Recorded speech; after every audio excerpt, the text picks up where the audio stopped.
innovation, integration, industry-based learning, inspiration. This is the division of Panabo City, the forefront of eradicating illiteracy.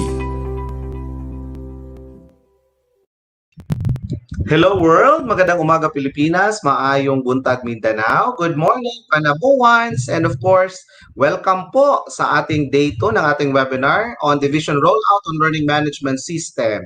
Sa lahat po ng mga kaguruan, kayo kung nasaan po kayo ngayon, at of course ating mga school heads na kasama din po natin sa umagang ito.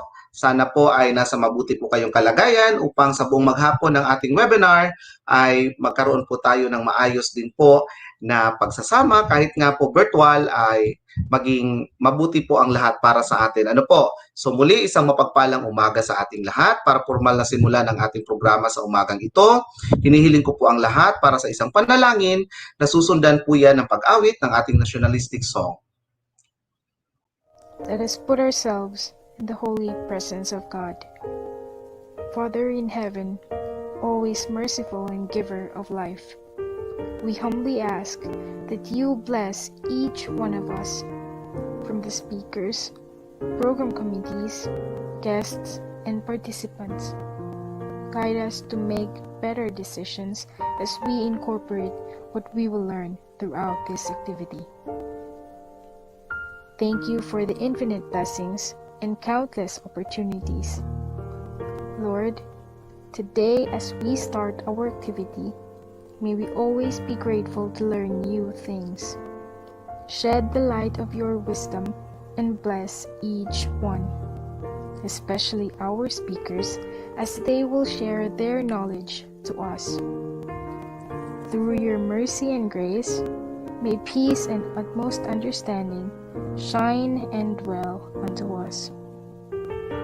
Almighty God, accompany each one and help us concentrate for us to gain more knowledge as we listen attentively. This we ask in your name. Amen.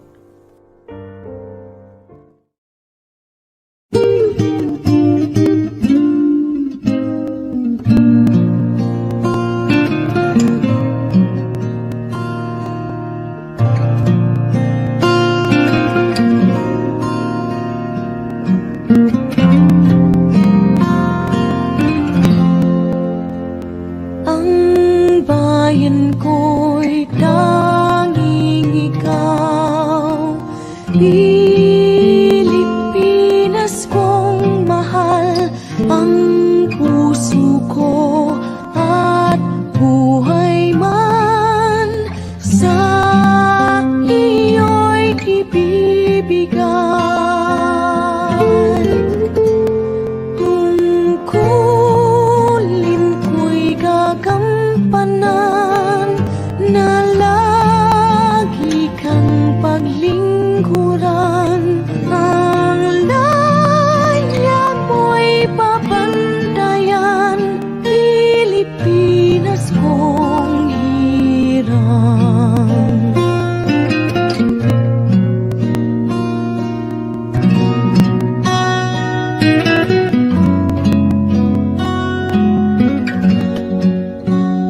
Ang bayan ko'y tanging ikaw, Pilipinas kong mahal, ang puso ko at buhay man sa iyo'y ibibigay. Tungkulin ko'y gagampanan na lagi kang paglingkuran. Ang laya mo'y papantayan, Pilipinas kong hirang.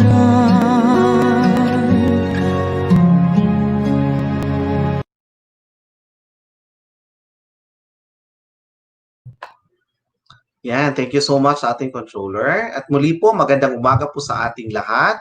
And of course, paalala po sa ating mga teacher participants, ano po, meron po kayong, alam namin po na nagkaroon po tayo ng problema sa pag-access ng ating attendance sa araw ng kahapon. Gayon pa man po ay nagawa na po natin yun ng paraan dahil nga po ni-require po ng ating system na DepEd email po ang gamitin. Yun pa man ay na-open na po yun sa lahat ng inyong accessible na mga DepEd email, ng mga emails na kung saan po ay ginawa na din po ng paraan ng ating IT sa division, ng ating DITO, yun pong inyong mga account sa ating DepEd. Ano po? So, please do not forget na yung password ninyo at saka yung DepEd email po ninyo dahil po talagang yan ngayon ay gagamitin natin sa lahat po ng ating transaksyon, lalong-lalo na sa nasa virtual na po tayo na mga pagtuturo o di kaya na mga pagsasanay. Ano po? So, huwag niyo pong kalimutan yung inyong mga DepEd emails at saka po ang inyong password. Okay po? So, sa putong ito, bago tayo magpatuloy, of course, ibibigay namin sa inyo ngayon ang inyong magiging attendance link sa umagang ito. This is for day 2.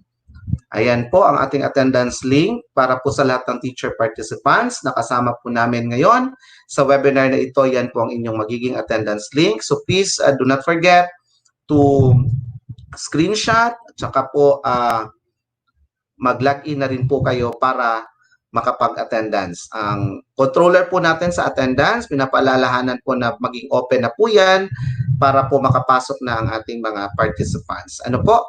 And of course, para naman po sa ating mga school heads, ito po ang inyong link. Para po again, para sa mga school heads, ito po ang inyong link para sa inyong attendance sa day 2 na pagsasanay na ito sa ating webinar on the Division Rollout on Learning Management System. Ano po? Okay, yan po ang magiging link ng ating mga school heads, both in elementary and secondary. Okay? So, ayan. Thank you so much. Of course, sa pagpapatuloy po natin ngayon sa ating webinar, bago tayo mag-proceed, ano po? Meron pong sorpresa ang SDO Panabo City po patungkol doon sa mga nakapagtala ng attendance. Unang nagtala ng attendance, ano po? Lahat po itong ilalabas namin ngayon on screen na ipipresenta po sa atin ng ating training manager na si Sir Neil Michael De Asis ay makakatanggap po ng special na certificate as watch implementer. Top 5 po yan sa bawat grupo. So, ibig sabihin, merong watch implementer ng kindergarten, group ng grade 1 to grade 6, sa SPED, sa ALS, sa lahat ng learning areas in the junior high school, at saka po sa senior high school. Okay po? 5 po yan na makakatanggap ng special certificate as watch implementer po na mismong pipirmahan, lalagdaan ng ating butihing SDS Reynante A. Solitario Seso 6. Okay po. So now, let us welcome on screen to give us also the attendance dashboard ang ating training manager, PSDS Neil Michael De Asis. Sir Neil, good morning.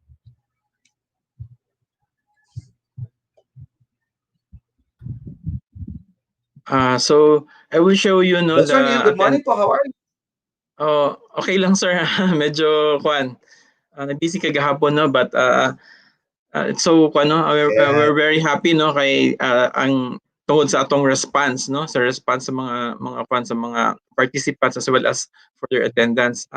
As you said kaganihan that some of the teachers were not or find difficulty in logging in the attendance because of their DepEd emails, but luckily we have fixed that, and we said we let the system accept even those who are not DepEd emails. So open na siya sa tanan. So I will show you this morning the attendance or what happened yesterday. Go ahead, sir. Okay.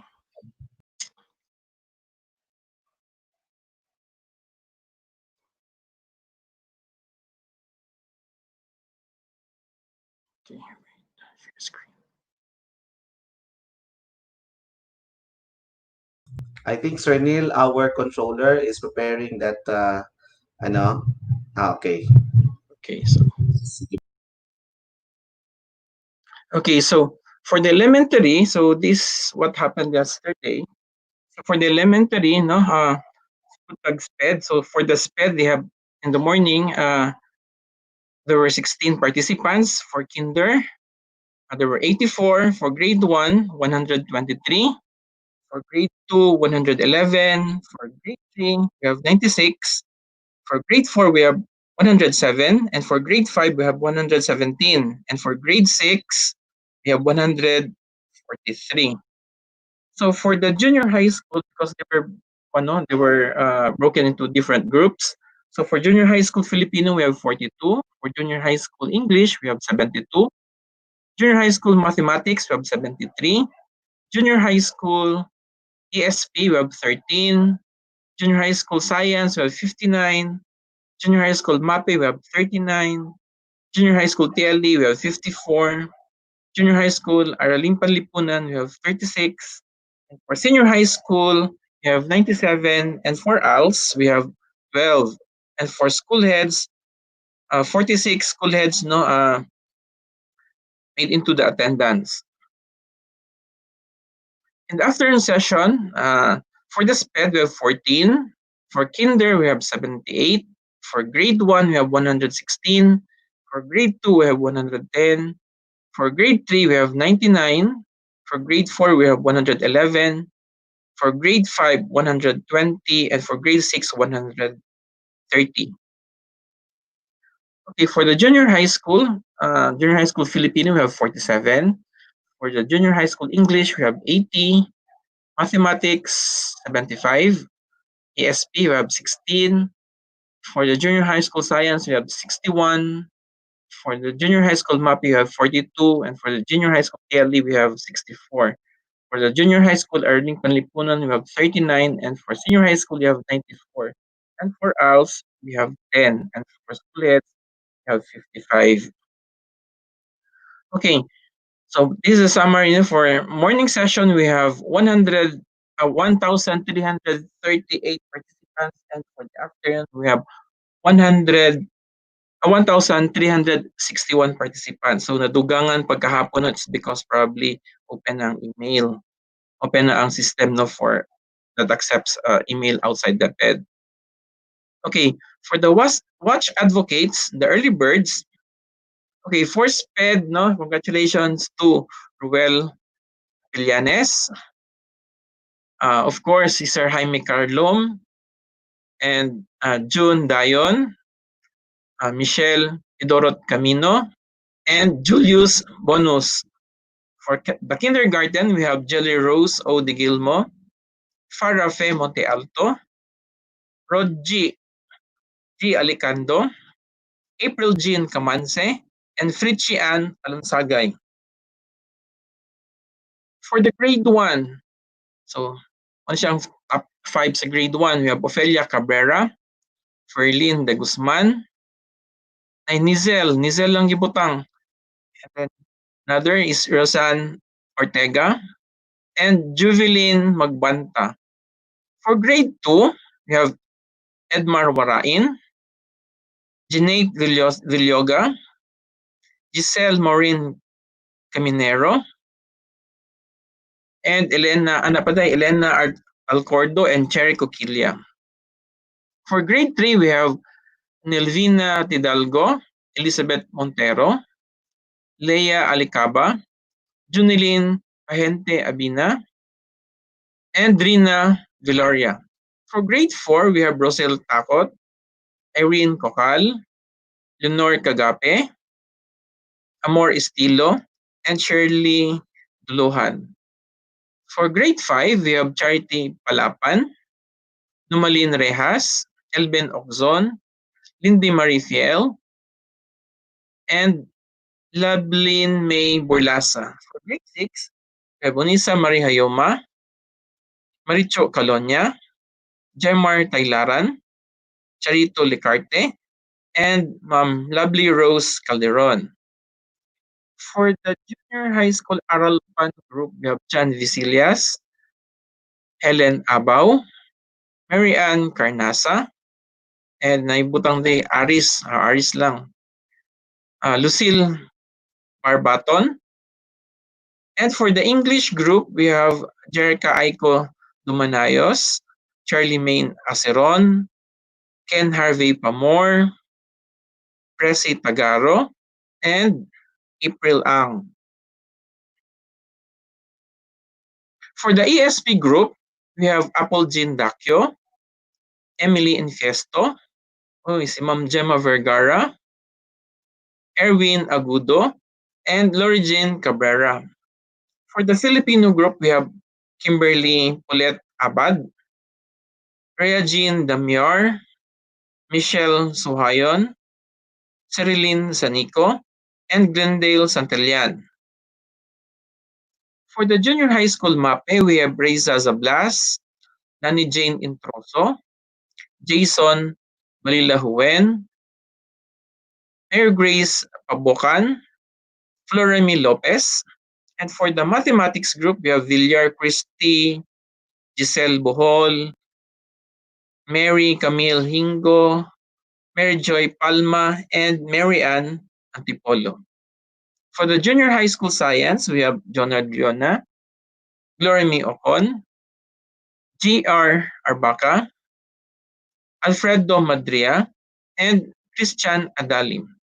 For the TLG group, we have Alejandra Andrina, Arfe Pizon, Loren Becerra, Jocelyn Alikaway, and Nika Carbonilia. For the senior high school, we have Fenilu Cabanes Salilias, Chris May Bastian, Christine May Yaon, Florence Galabo, and Jojani Nikki Tuna. For the school heads, muna sila, no? Mga school heads, Caroline Rubino, Rosemary Patriarca, Anisita Desierto, Arlene Humamoy, and Ma'am Digna Enriquez. And for the ALS group, we have Maricel Del Rosario, Salvador Vival, Grace Leonor Pojas, Roosevelt Candelasa, and Villa Damalerio. For the SPED group, we have Michelle Idorot, Katrina Tana, Angelita Salibio, Donabel Cole, Cecil Piatero, and for the kinder group, we have April Jean Camanse, Hazel Sumariel Zamora, April Amaranto, Janice Pangandoyon, and Jessica Donke. For the grade 1 group, we have Jemarie Saba, Carmelita Ubaldo, Rudeline Cagape, Jessa Daposala, Melanie Cano, Sherlita Bayamban, June May Mungaya. That's for grade 2 na, no? Eva Marie Cabactolan, Leia Amante, and May Camacho. For grade 3, we have Michelle Labrias, Irish Goso, Maria Belia Eugenio, Jovi Tuba, and Jonna Joy Ruaya. For grade 4, we have Stephanie Coquilia, Mayan Naparan, Julieta Auxilio, Rogie May Arcamo, and Lorene Quinanola. For grade 5, we have Carla Ranino Amador, Lablin May Borlasa, Genevieve Camposo, Everlyn Adlit, Cabiad Nimpa Fuentes. And for grade 6, we have Karen Bantolo, Maria Lynn Hubay Pizon, Sara Luzano, Adeline Misoles, and Aniriam Ramos. So for junior high school Aralpan, we have Napoleon Dawal, Escovilla Annie Marie Salve, Aris Bastian, Crisel Suwan, and Mary Ann Carnasa. And for the junior high school English, we have Johanna May Sichon, Jocelyn Iorcadas, Eileen Calvo, Jerica Aiko Domanayos, Marjorie Crisel Simene. And for the ASP, we have Apple Jean Dakyo, Emily Infesto, Winesen Kaluban, Erwin Agudo, and Paul James Eugenio. And for Filipino, we have Cerilyn Sanico, Rhea Jean Pardillo, Escuador Ronald, Ruby Labos, and Decibel Dahan. For the junior high school MAPE, we have Genevieve Sakal, Daisy De Villeres, Annie Jane Introso, Jeveline Sinugbuhan, Bienvenido Angaw Jr., Lynn, and for the mathematics, we have Lynn Macabulos, Mary Ann Antipolo, Love Me Beth Jessica Faokbit, Arian Macabulos, and Marife Mensitor. And for the junior high school science, we have Glorimi Ocon, Janelle Lungay, Benji Solarte, Lori Vic Hermo, and Pilar Valerio Abelion. And for the junior high school TL, we have Rosienes Jorda, Karen Drilon, Catherine Valle, Lilibet Pereira, and Pauline Omila. And for senior high school, we have Marife Mejorada, Romar Guanzon, Janet Tabungar, Amelia Dulce Lobia, and Maricar M. Salomon. For the school heads groups in the afternoon, we have Julius Wen, Helen May Delada, Mylene Castillo, Marvin Espinosa, Julius Suelto. And for the ALS group, we have Florife Melendres, Nelson Bansag Jr., Janelle Donaire, Celeste A. Corlet, and Maricel Del Rosario. I think that's all, Sir June.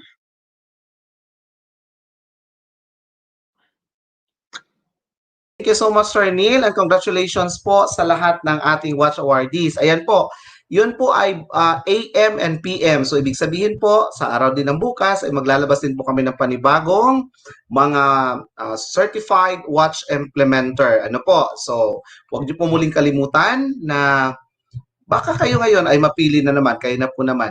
At saka paalala doon, Sir Neil, di ba? Merong naglagay kasi ng mga parang first name siguro nila or nickname. Tandaan nyo po, yung inyo pong name na kinukuha po namin sa data ay yun din po yung magiging basis na pangalan po kapag binigyan kayo namin ng sertipiko o katibayan. So please, kumpletuhin nyo po yung inyong mga pangalan, ano po. So ano nyo po yun, pakiayos para hindi din po magkaroon ng pagsa-screening, baka po iba talaga yung may-ari ng account na yun or magkaroon pa ng ibang problema, di hindi rin po mabibigay sa inyo yung ating special certificate for this webinar as Watch Implementer. Ano po? So thank you so much, Sir Neil, once again, and good morning po sa inyo. Good morning. Thank you, sir. So sa pagpapatuloy po ng ating pagsasanay, of course, bigyan natin ng pagkakataon naman po yung ang ating naging resulta sa ruleta ng kapalaran, na kung saan ay magbibigay po sa atin ng recap kung ano nga ba yung nangyari sa buong maghapon ng ating pagsasanay sa sa kahapon po, na ibibigay sa atin ng Master Teacher 1 ng Panabo Central Elementary School SPED Center na si Ma'am Julieta V. Malwenda. Good morning po, Ma'am.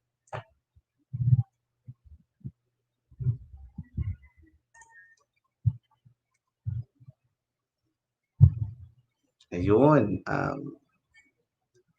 Okay. So while waiting po kay Ma'am Julieta, ito po uli ang ating attendance para po sa ating teacher participants. Yan po ang ating attendance sa umaga. Ngayong umaga po yan. At saka po, paalala sa lahat ng aming mga teacher participants na nanonood, saka sa lahat ng school heads po, dalawa na po ang ating exit portal ngayon. Kung makikita nyo po sa Facebook page ng ating SDO Panabo City, meron pong nakalagay doon sa baba po sa senior high school na nakalagay po, kung i-drop down nyo pa po yung mga nakalagay doon ng mga links. Meron na rin po tayong link sa ating YouTube channel. Okay po? Meron na pong YouTube channel natin, na access na po natin yon dahil binigyan na tayo ng permiso ng YouTube owner. Ano po? Okay? And of course, ito po yung attendance ng ating school head para sa umaga. Yan po. At makakapag-access po kayo ngayon ng attendance na yan hanggang alas 10:30 ng umaga. Okay? So I think andito na si Ma'am Julieta. Good morning sa iyo, Ma'am. po. Good morning po. Yes, sir. Naririnig niyo po ba ako, ma'am? Opo, sir. Kamusta Okay. ka? Go, ma'am.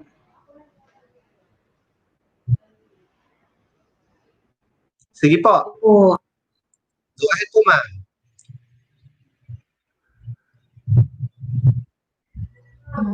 Naka-on queue na ko, sir. Yes, ma'am. You're on live now, ma'am. And of course, you may now present po what really happened yesterday sa ating day one session ng ating division rollout on learning management system. Go ahead po, ma'am.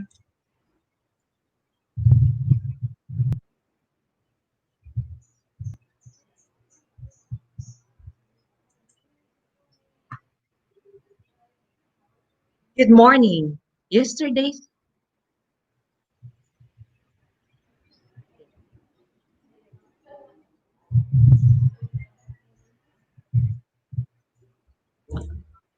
Ma'am, oh, you're on live na po. You may continue na po, ma'am.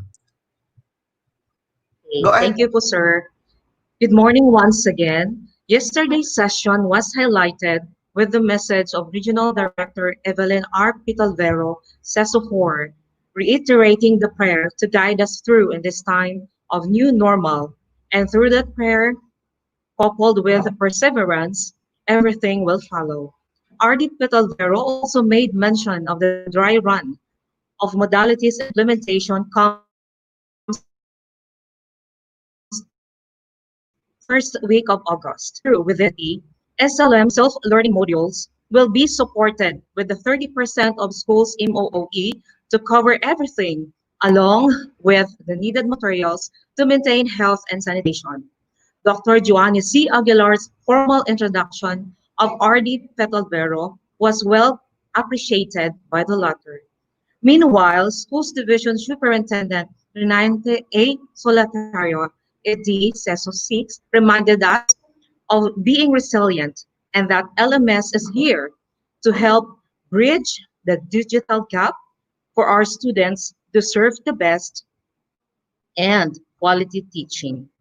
With all the challenges at hand, our SDS is happy to announce of the help extended by our local government unit of Panabo City, headed by Mayor Jose Rilampagos, and all members of Sangguniang Bayan of the 8 million pesos allocation from SEF covering the 2 laptops to be given to each school. This is part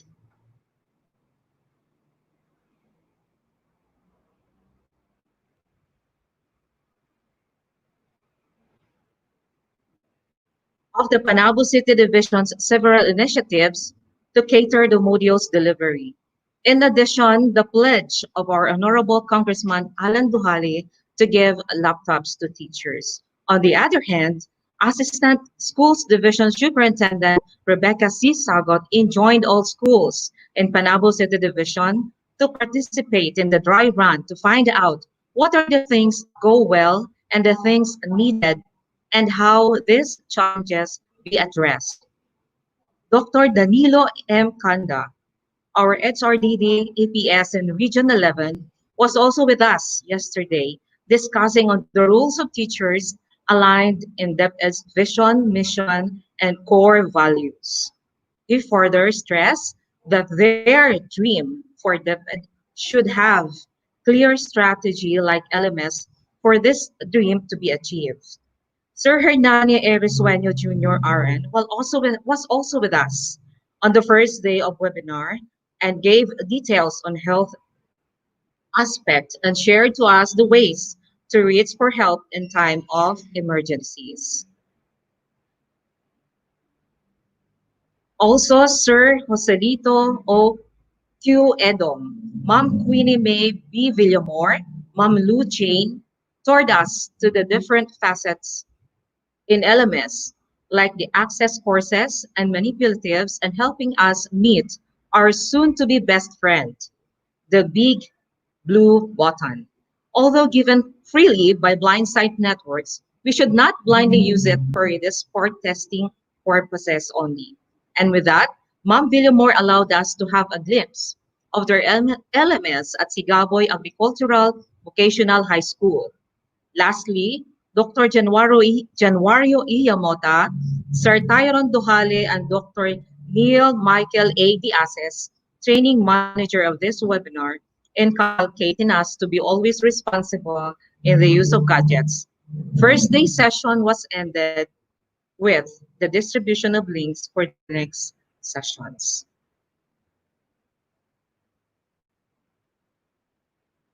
Thank you so much, Ma'am Julieta Malwenda of PCE uh, SSC for that very comprehensive recap regarding yesterday's activity. Salamat po, ma'am, at ingat po kayo Thank sa you, inyong sir. papatuloy po sa ating Day 2 webinar ngayon. Thank you, ma'am. God bless po. God Okay, bless so you, sir. nalaman natin kung ano na ang ating mga nangyari sa ating day 1 na webinar. Ano po? So of course, sa pagpapatuloy po ng ating day 2 ngayon, meron naman po tayong special na guest na bisita po na ipapakilala sa atin ng ating PSDS na si Dr. Maria Renita G. Tuazon. Good morning po, ma'am. Good morning, Sir June. How are you po? Okay, blessed for this day. Wow. Go ahead po, ma'am. Kung sino po yung ating special na bisita sa umagang ito. Go po, ma'am. Ladies and gentlemen, it is my distinct honor to present to you our Assistant Regional Director, Dr. Maria Ines C. Asuncion, CESO-5.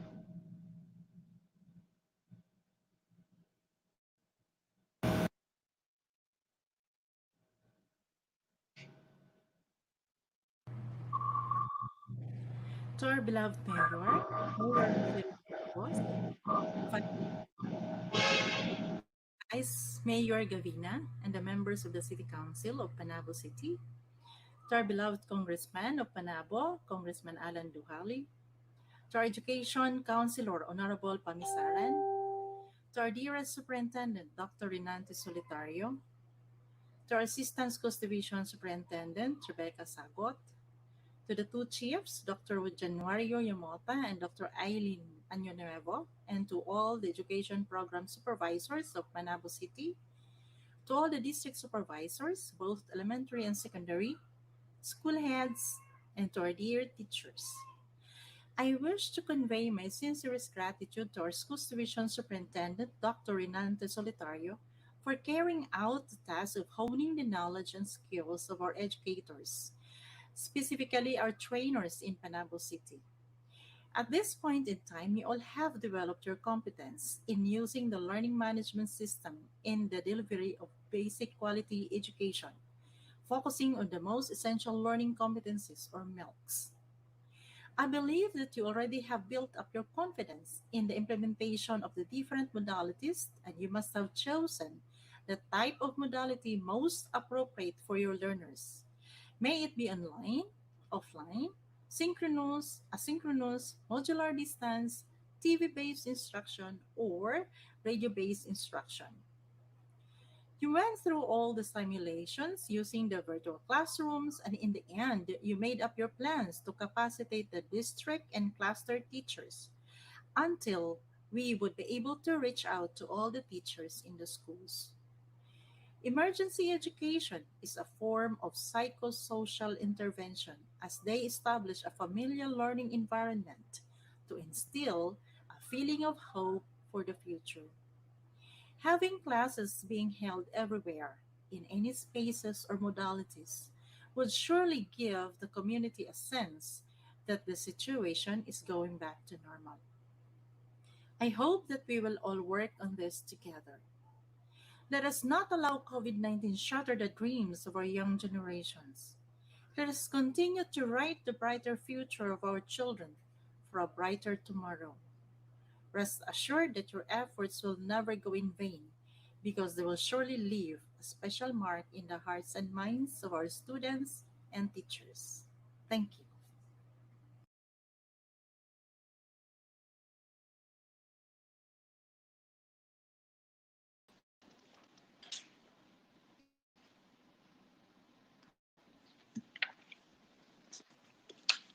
All right, so we are so glad for the message of our Assistant Regional Director. Good morning, everyone, to all Panabawans, teachers, school heads, and all participants of this training, rollout training of teachers on LMS. Hello, ESDS. Yes, hello, good morning. Indeed, a very amazing morning for every one of us. This is already our Amazing. day two. Yeah, not just amazing, but amazing talaga for having gone this far, despite the challenges that we heard all day today. And Yes, ARD Ines is really right when she said that we cannot just afford not to do anything about education because if there's always a will, there shall always be a way for us to do things right and to do the right things. that's right. Exactly, because when she mentioned about our preparations on the different modalities, we have already set up our dry run. Our schedule will be on August 10. So, So that's our dry run because as much as possible, we have really to put in place, I mean, the necessary preparations of DepEd because as what our Secretary of Education, Secretary Leonor Briones said, DepEd has started already preparing. In fact, in one of the divisions in the Philippines, specifically in the division of Navotas, they have already started their pilot implementation or the dry run. No, so that's why we are very much eager also to do that, so we can see also and foresee also what needs to be improved in terms of our preparation for our uh, uh, upcoming uh, opening classes on August 24. And I exactly, guess yeah, SDS. Yeah. ESDS, I guess you can also share to them what are those schools that really would like to implement the dry run this coming August 10. Yeah, we have Rizal Elementary School and Panabo National High School for the online modality. We Yes, have Panabo City Senior High School and Southern Davao Elementary School for the blended learning. And then we have schools from, I don't have the list for now here. We have schools in Panabo Central Elementary School for the SPED School, Malativas Elementary School for a school with CLC. However, even if these schools are what we identify yeah, in the division, yet we encourage all other schools to conduct its own test run, especially in the modality that they will implement comes June 24. Hindi yung sa June 24 pa tayo mag-trial na paano ba gawin ang mga August. Yeah, bagay-bagay. Oo. So dapat as early as this next week, we can start testing, no? Running and testing the modality, making use of the available resources kasi available na ngayon ang grade 3 natin, ang grade 5, yeah, and that of the kindergarten. These materials are already available and we can yeah. make use also of the learning resources present with us as long as these are aligned to the milks. Pwede na talaga siyang magiging springboard ng mga schools on how to run the modalities that they will implement for this school year. Exactly, no. So, in fact, with our preparation, we cannot really tell also that we can really perfect everything, no. So, we expect also some lapses, no, and problems along the way because again, we are in this together. It's the first time really to do this for the entire Philippines, no, lahat tayo. Kaya asahan natin 'yon.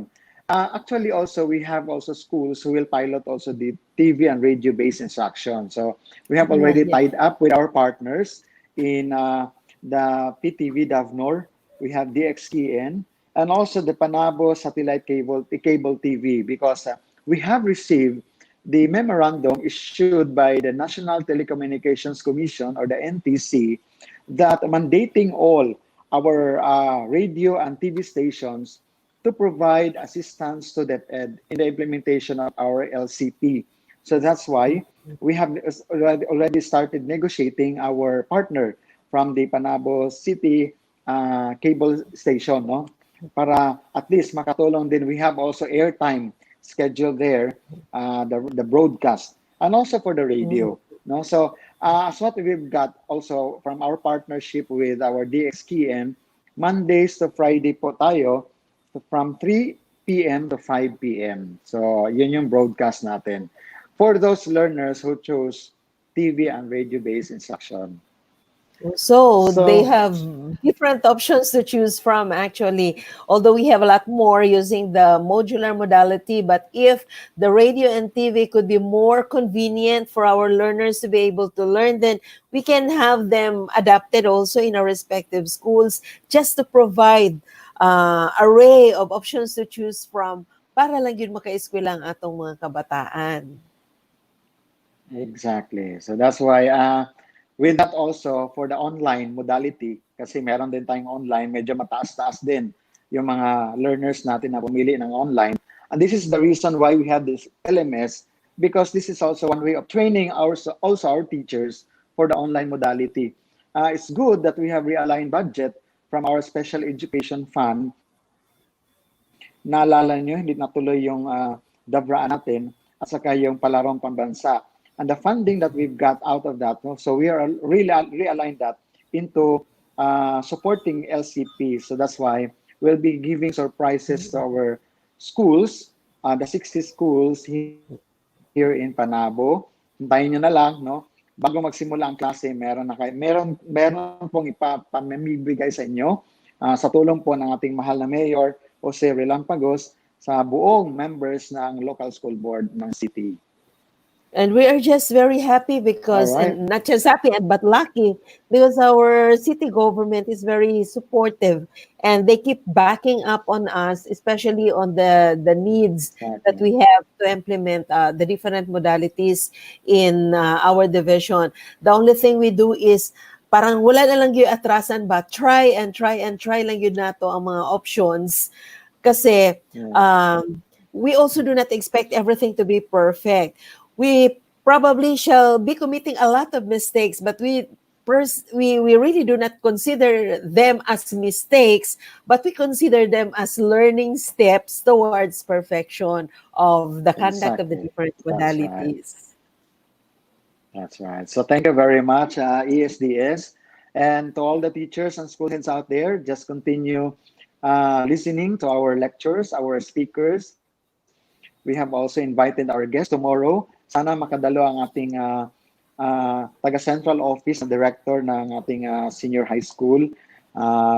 Sasama siya sa atin bukas. And hopefully, lahat tayo walang bibitiw kasi maganda ang training na ito. The learning management system is really prepared for everyone in preparation for our opening of classes. So maraming salamat po. Well, thank you so much, Sir Nante, and of course, Ma'am Kay. Salamat po sa inyong ibinahagi sa ating mga teacher participants. Ano po? At sa mga school heads din po, lalong-lalo na po doon sa inyong, yun nga po, magda-dry run tayo. And of course, tayo po ay naatasan na gawin yung mga iba-ibang modalities sa ating sangay. Ano po? So it's really a big challenge, but of course, sabi nga ni Ma'am Kay, if there's a way, there's a way, if there's a will, there's always a way. So ayun. Thank you so much, Fernante and Ma'am Thank you, Kay. John. Good morning po sa inyo at ingat po kayo dyan. At by the way, sir and Ma'am Kay, ano lang natin, kasi po itong live natin ngayon na coverage, itong ating stream ngayon sa Facebook at saka sa YouTube, ito na rin po yung gagamitin ng ating mga senior high school trainers ngayon po sa lecture ng senior high school. So hindi na po mag-change ng link yung ating senior high school. Okay. Yung mag-change lamang po ng link para sa breakaway, ayun po. Grade levels. So nandito lang kami, John. Manonood kami. Nandito lang kami. No? We will always be there with you. So manonood kami sa mga presentation.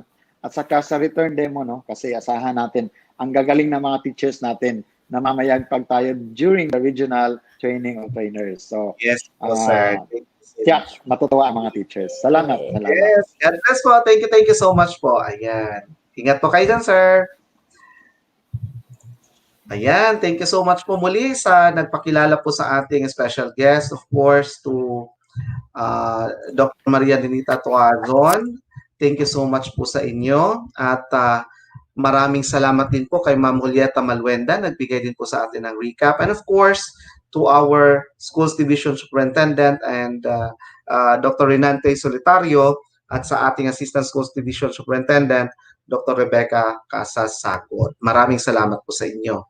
So ito po, pagkatapos po ng itong ating 15-minute jingle na ipapakita po namin sa inyo, ito po ay paraan lamang na para makapag-transfer na po kayo sa inyong respective links na doon na po tayo magsisimula na tayo sa ating breakaway. At again, paalala po sa lahat ng senior high school teacher participants, itong StreamYard na as we go ngayon, itong ginagamit natin, itong nilalive kung saan nyo kami nakikita, dito din po tayo mag-retrain na for senior high school. But para naman po doon sa ating kinder up to the grade 6 at saka SPED, meron pong separate na links para po sa ating breakaway. And of course, doon din po sa ating mga learning areas for junior high school. So again, iso-show po namin sa inyo yung inyong mga links na pupuntahan at maaari na po kayong mag-access doon po. Okay? Yun naman pong attendance link para sa hapon. Ano po? Kasi ano po itong gagawin natin ay breakaway na nga po tayo mamayang hapon. Ngayon po ay ipapakita na namin sa inyo pero hindi nyo pa po ito maa-access pero pwede nyo pong i-picturean or screenshot. Ibibigay din po namin ito sa mga controllers ng inyong mga respective ng mga technical support po ng bawat grade level at mga learning areas. Kayun pa man, baka po dahil sa dami ng kanilang gagawin ay makalimutan po nilang i-flash. So, ngayon pa lang po ibibigay na namin yung attendance link para mamayang hapon. Okay? So, I will show it on your screens para sa afternoon attendance po ng ating teacher participants. Okay? So, yan po ang magiging attendance link ng ating panghapon na sesyon. Mamaya po, true to all po yan. Again, sa lahat po yan ng groups, no? From kindergarten up to senior high school. Yan po ang magiging attendance link po ninyo mamayang hapon sa panghapong sesyon na magsisimula ng 1:00 ng hapon. Okay? At para naman po sa mga school heads, ito po naman ang inyong magiging attendance link para mamayang hapon. Okay. Allow me to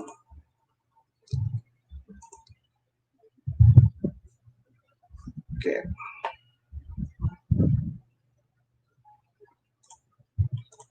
Ito po yung magiging attendance link ng school heads para sa hapon.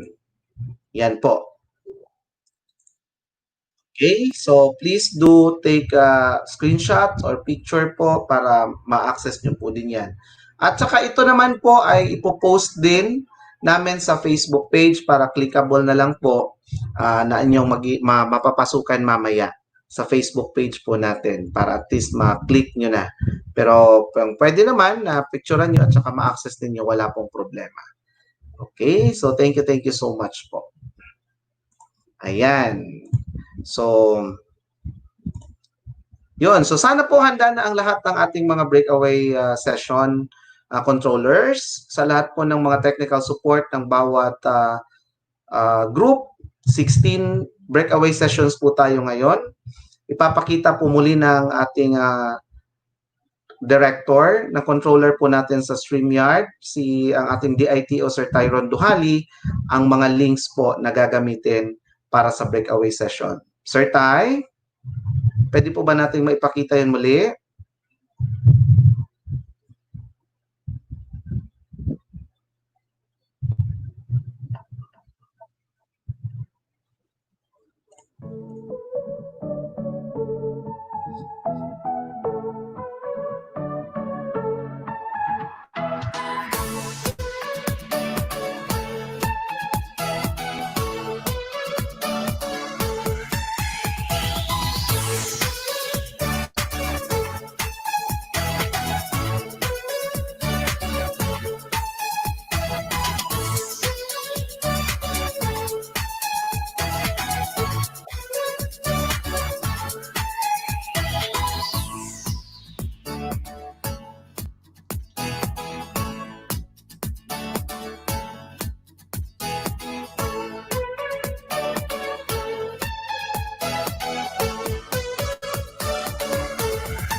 Thank you so much, Sir Tyron. At saka, ito din po, meron din po yan, nakapost din po yan, yung mga links na yan, clickable na po yan doon sa ating Facebook page. Nakapin on top po yan siya. So, ano nyo lang po, bisitahin nyo lang po yung ating Facebook page at i-click nyo po kung saan po kayo na grupo na belong and automatically doon na po kayo madidirekta kung saang session kayo papasok. Ano po? Okay, so nasa Facebook page po natin yan. So, papakita ko lamang muli sa inyo ang ating Facebook page. Ito po, yan ang ating Facebook page ng ating DepEd Panabo City.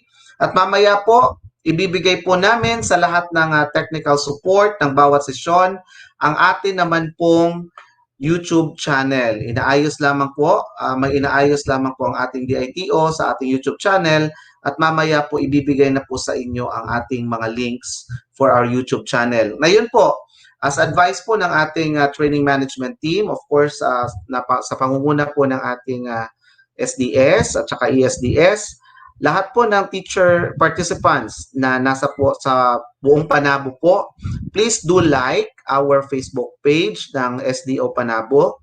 And of course, subscribe po sa YouTube channel ng Panabo City Division. Kasi po, from time to time, may i-upload doon ng mga videos, itong mga recordings natin tulad kahapon, para mas madali po ninyong ma-access. Kasi po sa Facebook, medyo baka matatabunan sa dami po ng mga post. So doon po sa ating YouTube channel, ma-access nyo po yung ating lahat ng mga videos na nag-i-stream po tayo. At ganun din po yung mga recorded sessions ng lahat po ng breakaway sessions. So paalala po sa ating mga technical support na magkaroon po kayo ng recording sa inyong session para po makuha namin yung file at mai-post natin sa ating Facebook, sa ating YouTube channel. Ano po? Okay, so sa lahat po yun ng technical support. Paalala po sa inyo. Okay, so ngayon po, pwede na po kayong pumasok sa inyong mga respective links dahil po tapos na ang ating plenary session at habang kayo po ay lumilipat sa inyong mga links, ipapakita lamang po namin sa inyo ang jingle na ginawa po ng ating DepEd para po naman ito sa kaligtasan sa new normal bilang pang-aliw lamang po at makalipat kayo ng maayos sa inyong mga respective sessions or breakaway sessions. Ano po? So once again, good morning and God bless everyone.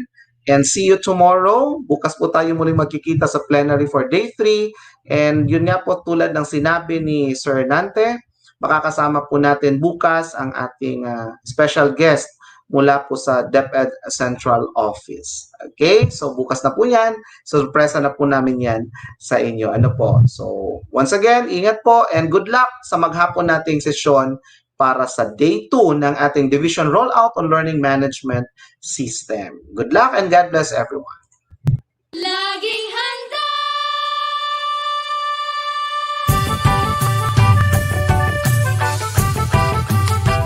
Laging handa.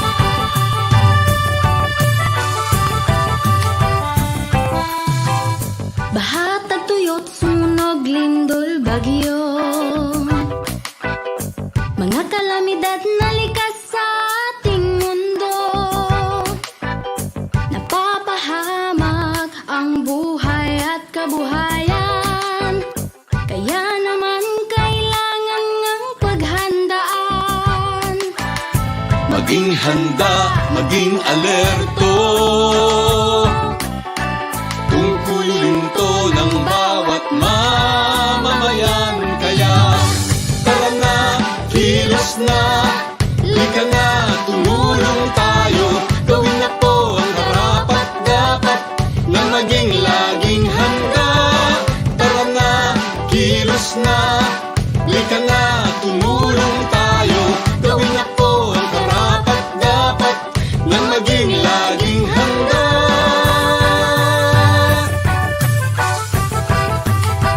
Laging handa.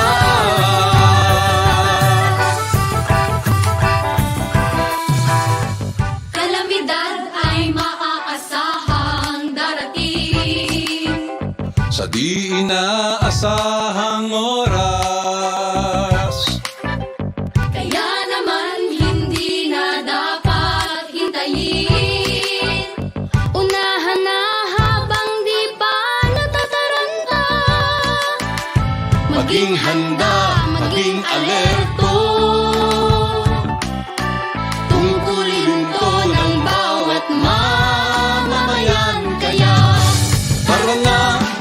kilos na.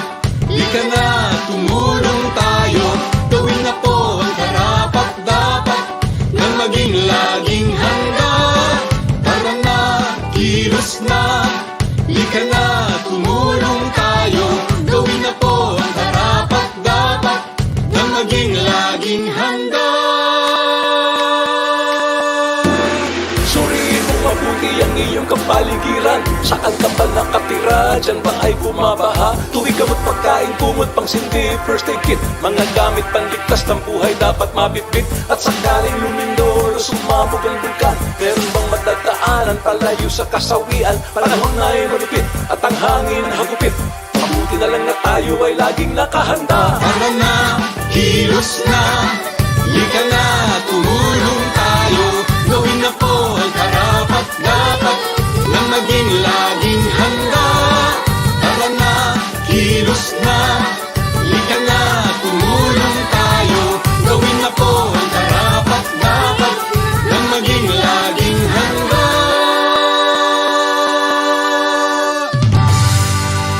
This message was brought to you by the Department of Education with the support of World Vision Development Foundation.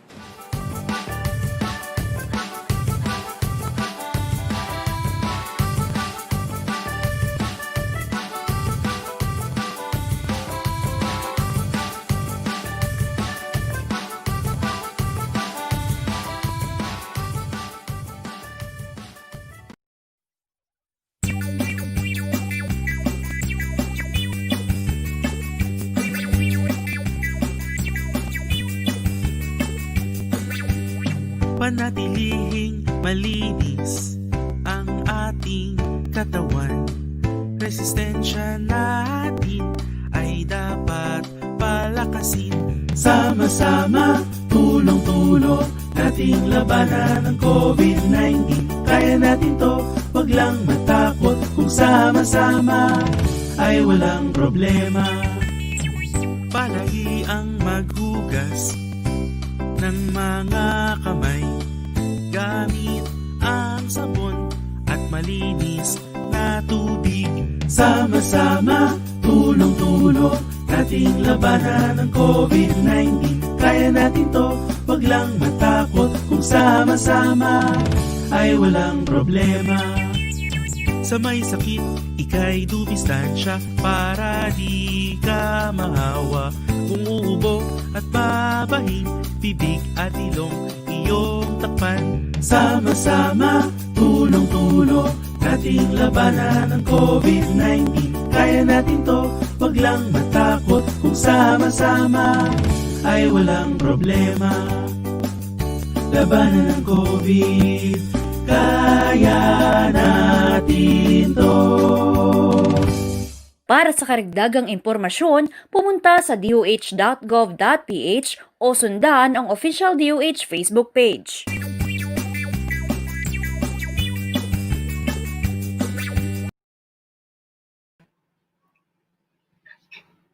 Okay, good morning sa lahat. So welcome sa exclusive breakout session for senior high school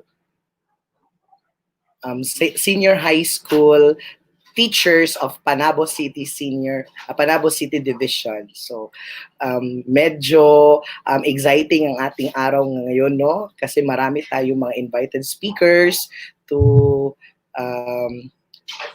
give us additional information. Hello, partner! So, hi, partner! Andyan. So, good morning, partner. Akala ko ako lang mag-isa. I'm happy na nandito ka. Okay.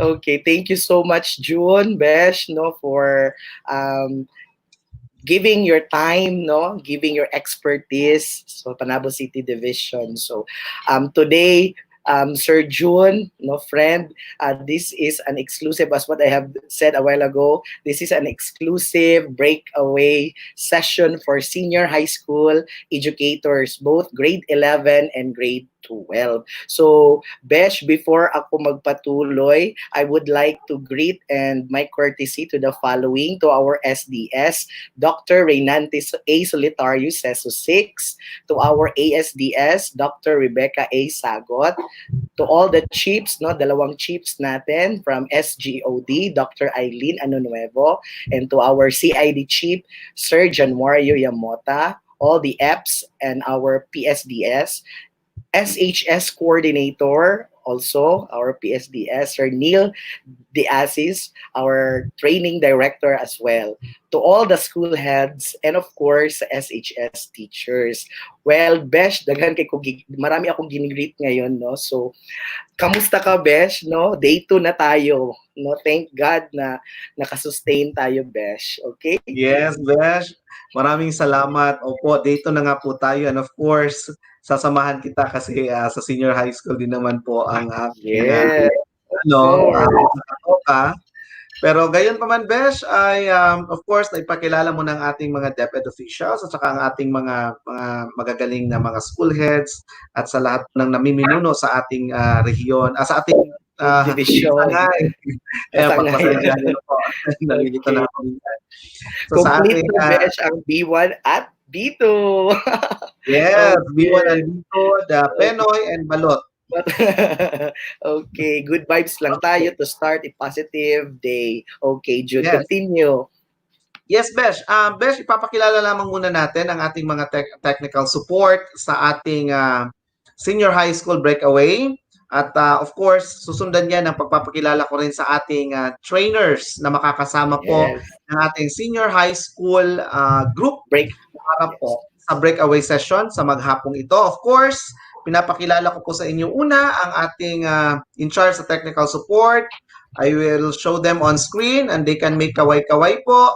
We have Sir Mark Ayan Banyo of Panabo City Senior High School. Yan, kaway-kaway Sir Mark. Yon, and of course, we have also Ma'am Janet Molo Garcia from Panabo City Senior High School also. Yan din po ay ating technical support. Yon, thank you so much po sa inyo. Yan. And of course, Besh, hindi pwedeng maging kompleto or makulang para maging kompleto yung ating session ngayon. Ano po, kasi magsisimula na nga po tayo sa ating Day 2 breakaway session for senior high school. Kasama natin ang ating mga trainers. Of course, unahin po natin tawagin from Panabo National High School. We have Sir Laureto Camillo. I think Sir is now on backstage connecting. So Sir, good morning. Okay, Sir Lau. Okay. Hi, Sir. Ayan, kaway-kaway, Sir. Ayun. Basta andyan si Sir. Mamaya, makakasama na. Okay. And of course, we have from Kaoswagan National High School, also our trainer for senior high school, we have Ma'am Jobilin May Aguirre. Hello, Ma'am Job. Good morning. Ayan. Okay. So, Besh, I think Yes, Besh. ito at iiwan muna kita. I will be backstage. Okay. Ako din ay controller niyo. Okay, ngayon. thank you, Besh. So, Okay, Besh, go ahead and good morning po sa iyo. okay, thank you, friend June. Okay, once again, good morning sa lahat ng educators sa senior high school sa Panabo Division. So, welcome sa day 2 sa atong rollout of LMS. So, I'm sure all of you are excited to gain additional informations, no, this time or today.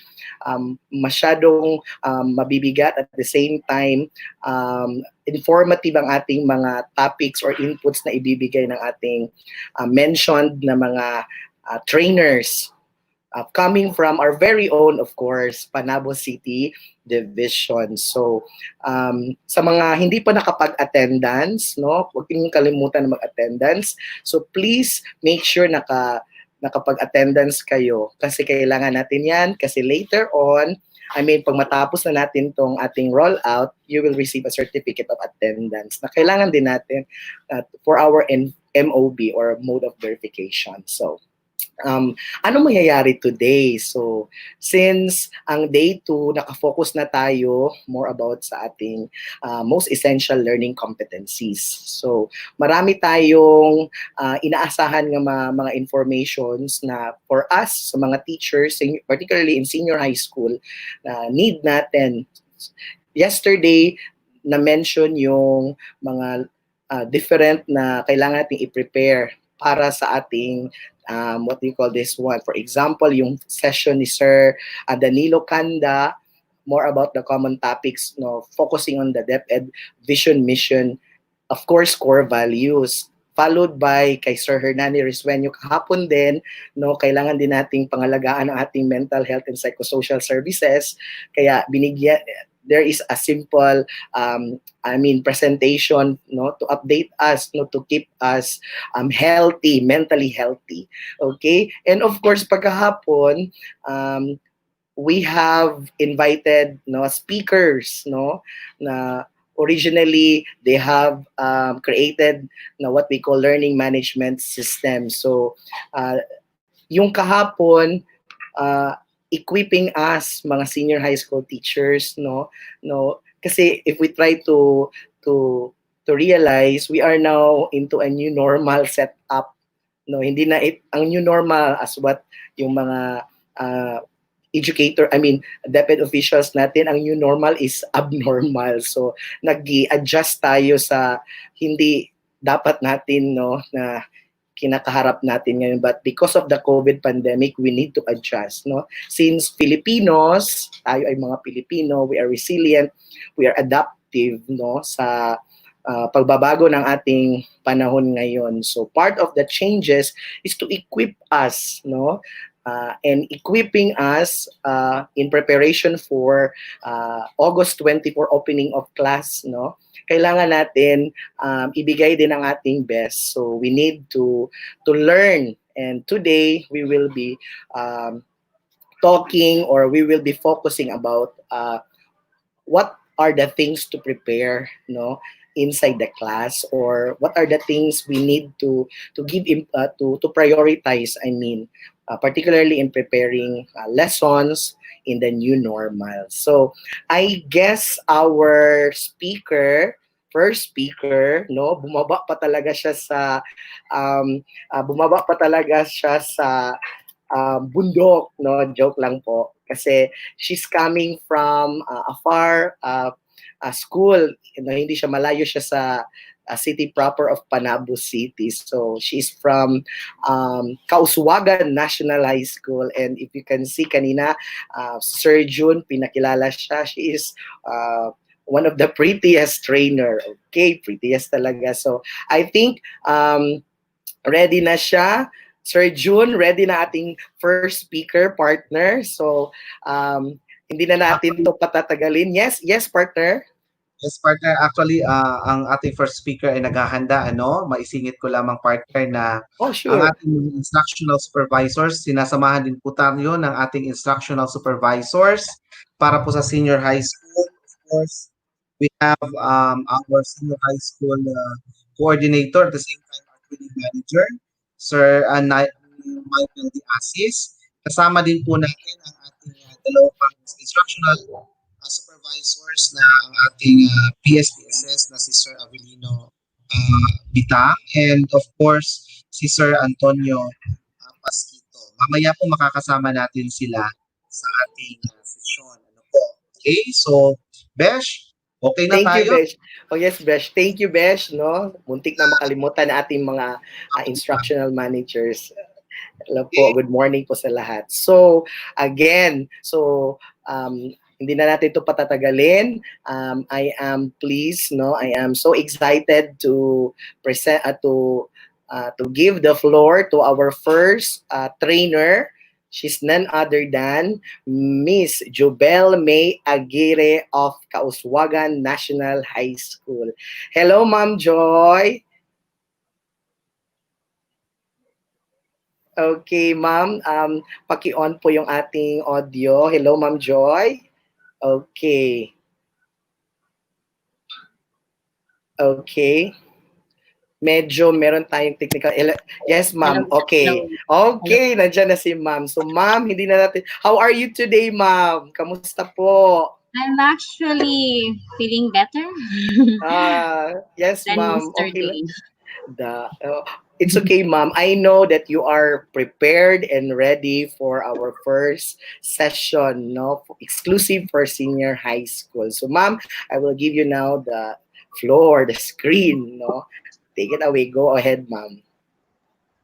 All right, so my warmest greetings to our Schools Division Superintendent, Dr. Renante A. Solitario Seso 6, our Assistant Schools Division Superintendent, Dr. Rebecca A. Sagot, our Chief for the SGOD, Dr. Aileen Anunuevo, Chief for CID, Sir Januario Yamota for our Education Program Supervisors, Public Schools Division Supervisors, PSDSS, our senior high school coordinator, Sir Neil Diazes, and school heads, and of course to our instructional supervisors and senior high school teachers. Good morning to everybody.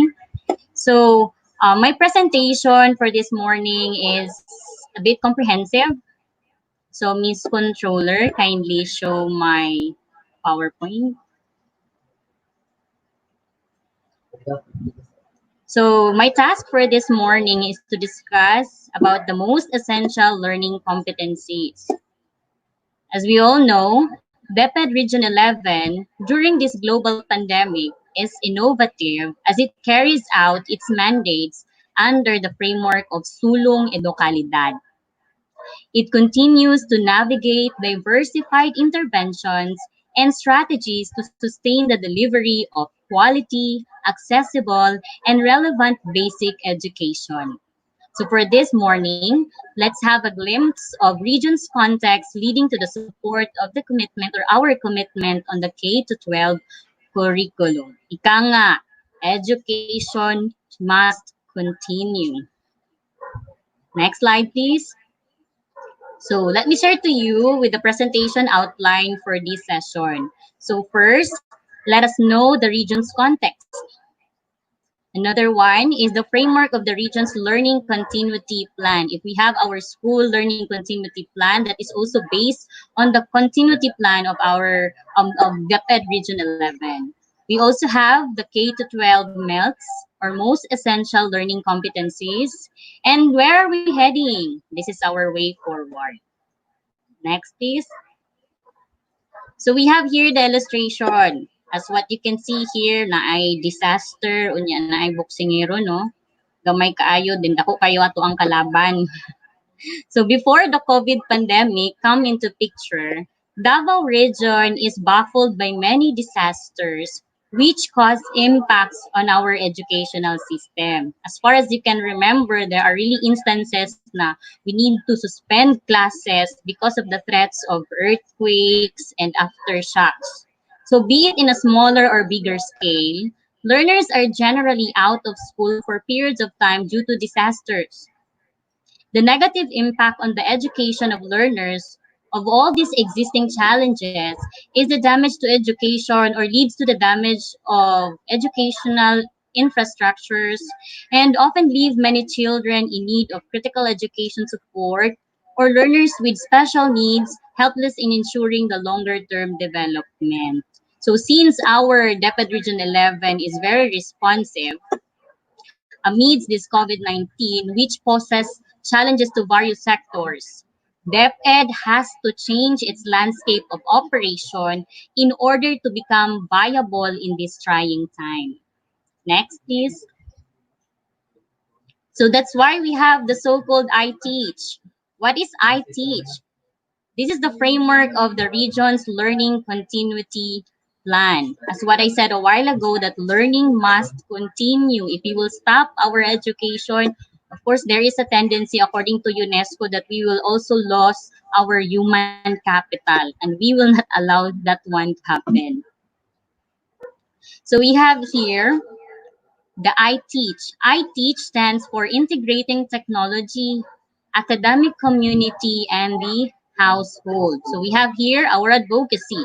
Every learner is safe and protected anytime, anywhere. So this is responsive during this pandemic. I Teach ensures that every learner is protected anytime and anywhere. Next, please.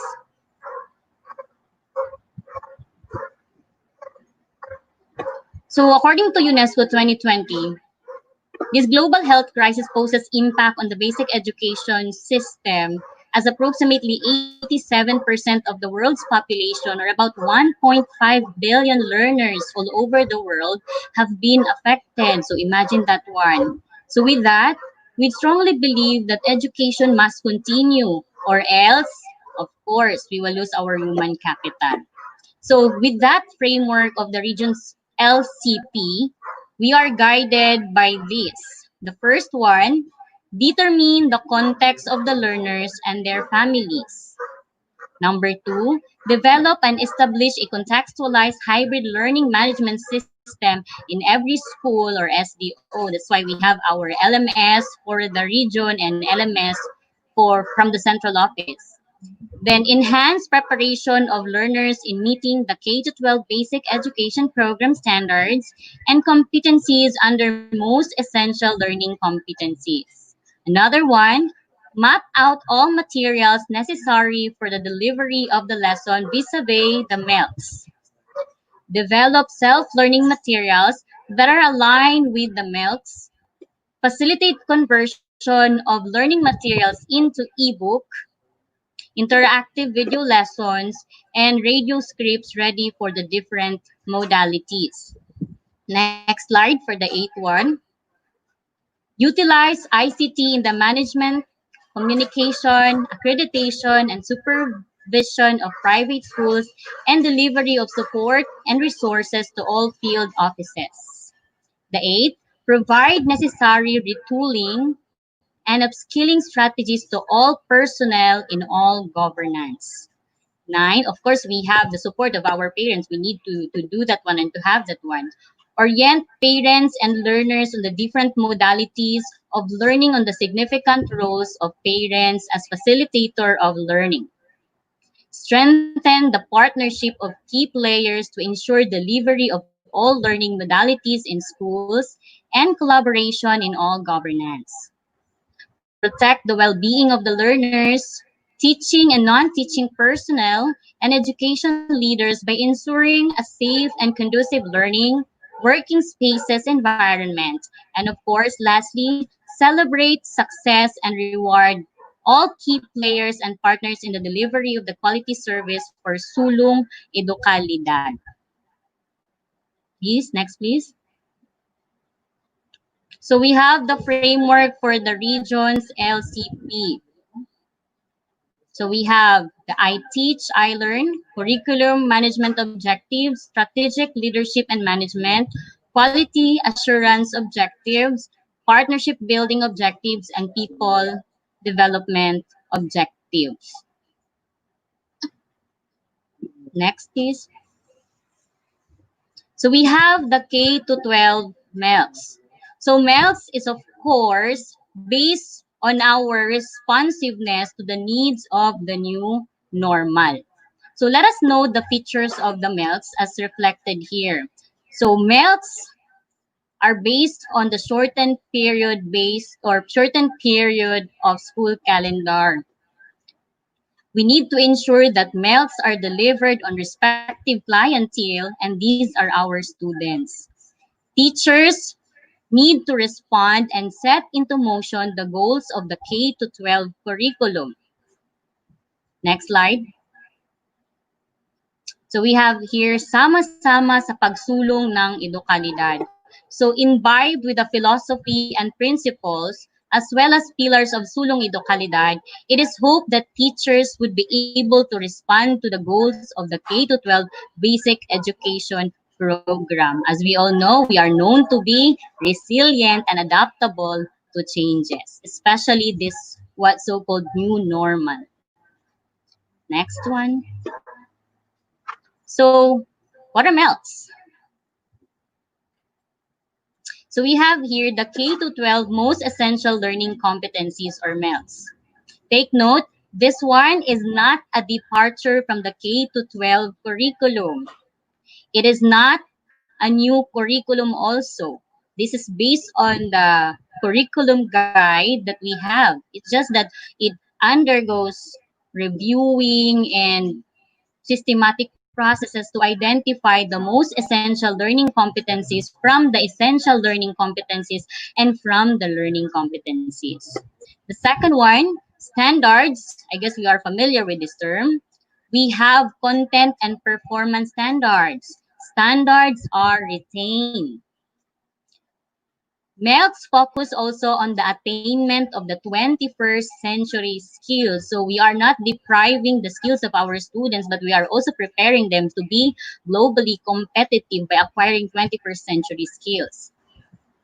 Another one, the codes and tag materials are retained for merged and retained competencies. So there are learning competencies or various processes on how MELCs were identified from the learning competencies. All learning areas will still be taught. So no learning area will not be taught. Aligned with Sulong Edukalidad framework. Next one. So we have be familiar or we need to be familiar with these terms. We have the desirable learning competencies.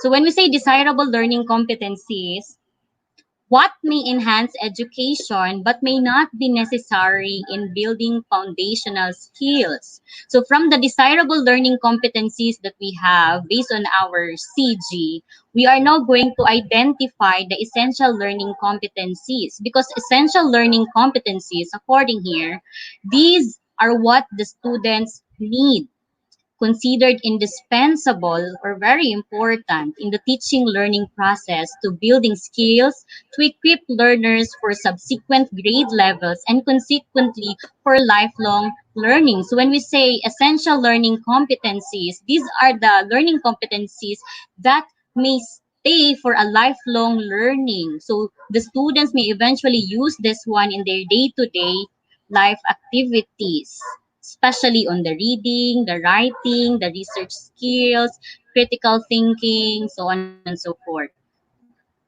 Next one. So characteristics of essential learning competencies. When do we say that a desirable learning competency can be identified as an essential learning competency as a basis for the MELCs? First, it should be aligned with national, state, and or local standard frameworks. Example, in order for Filipinos to be scientifically literate. Another one, it connects the content to higher concepts across content areas. It is also applicable to real life situations. So even though after a unit of study or after examination, still the competency is learned and acquired by the students. Another one, if students left school after this grade, it would be important for them to have this competence above many others. Another one, it would be expected that most students would learn this through their parents, communities, if not taught in school. So this is very important, no, because we need to continue learning even though we don't have face-to-face interactions with our students. Next one. So what is now the key factor, or when do we say that an essential learning competency can be considered as MELCs? Or when do we say that this one is needed for the lifelong learning of our students? The key factor is this what we call endurance. So what is endurance? A learning competency is considered enduring if it remains with learners long after a test or unit of study is completed, or if it is useful beyond a single test or unit of study. Examples of such learning competencies include learning competencies that may hone or develop research skills, reading comprehension, writing, map reading, hypothesis testing, which are essential in many professions and in everyday life. So based on the illustration, we can see that those learning competencies that may hone these skills will eventually be very useful to our students in their everyday life. Next. So we have the process of identifying the MELCs.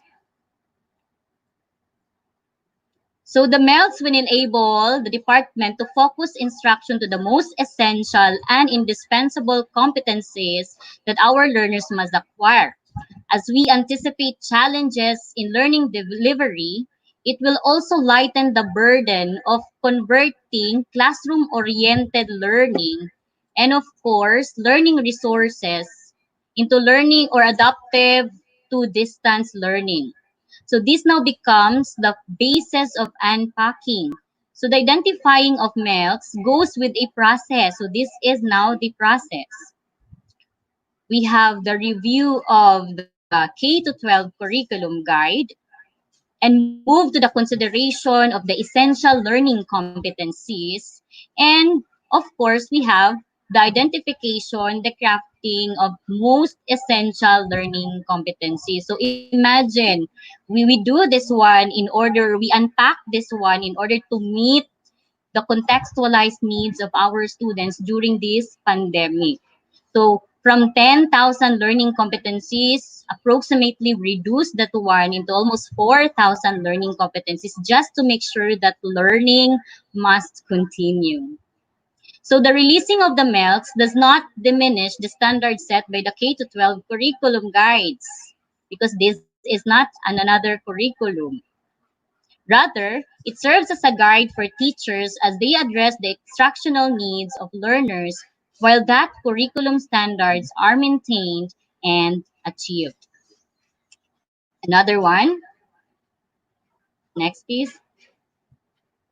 So this is kind of tedious. Another tedious work being done were the mapping of essential and desirable competencies and identifying the prerequisite knowledge and skills within the learning area and analysis of the interconnectedness of prerequisite knowledge and skills among learning competencies across the learning areas. So we have the identification of the MELCs.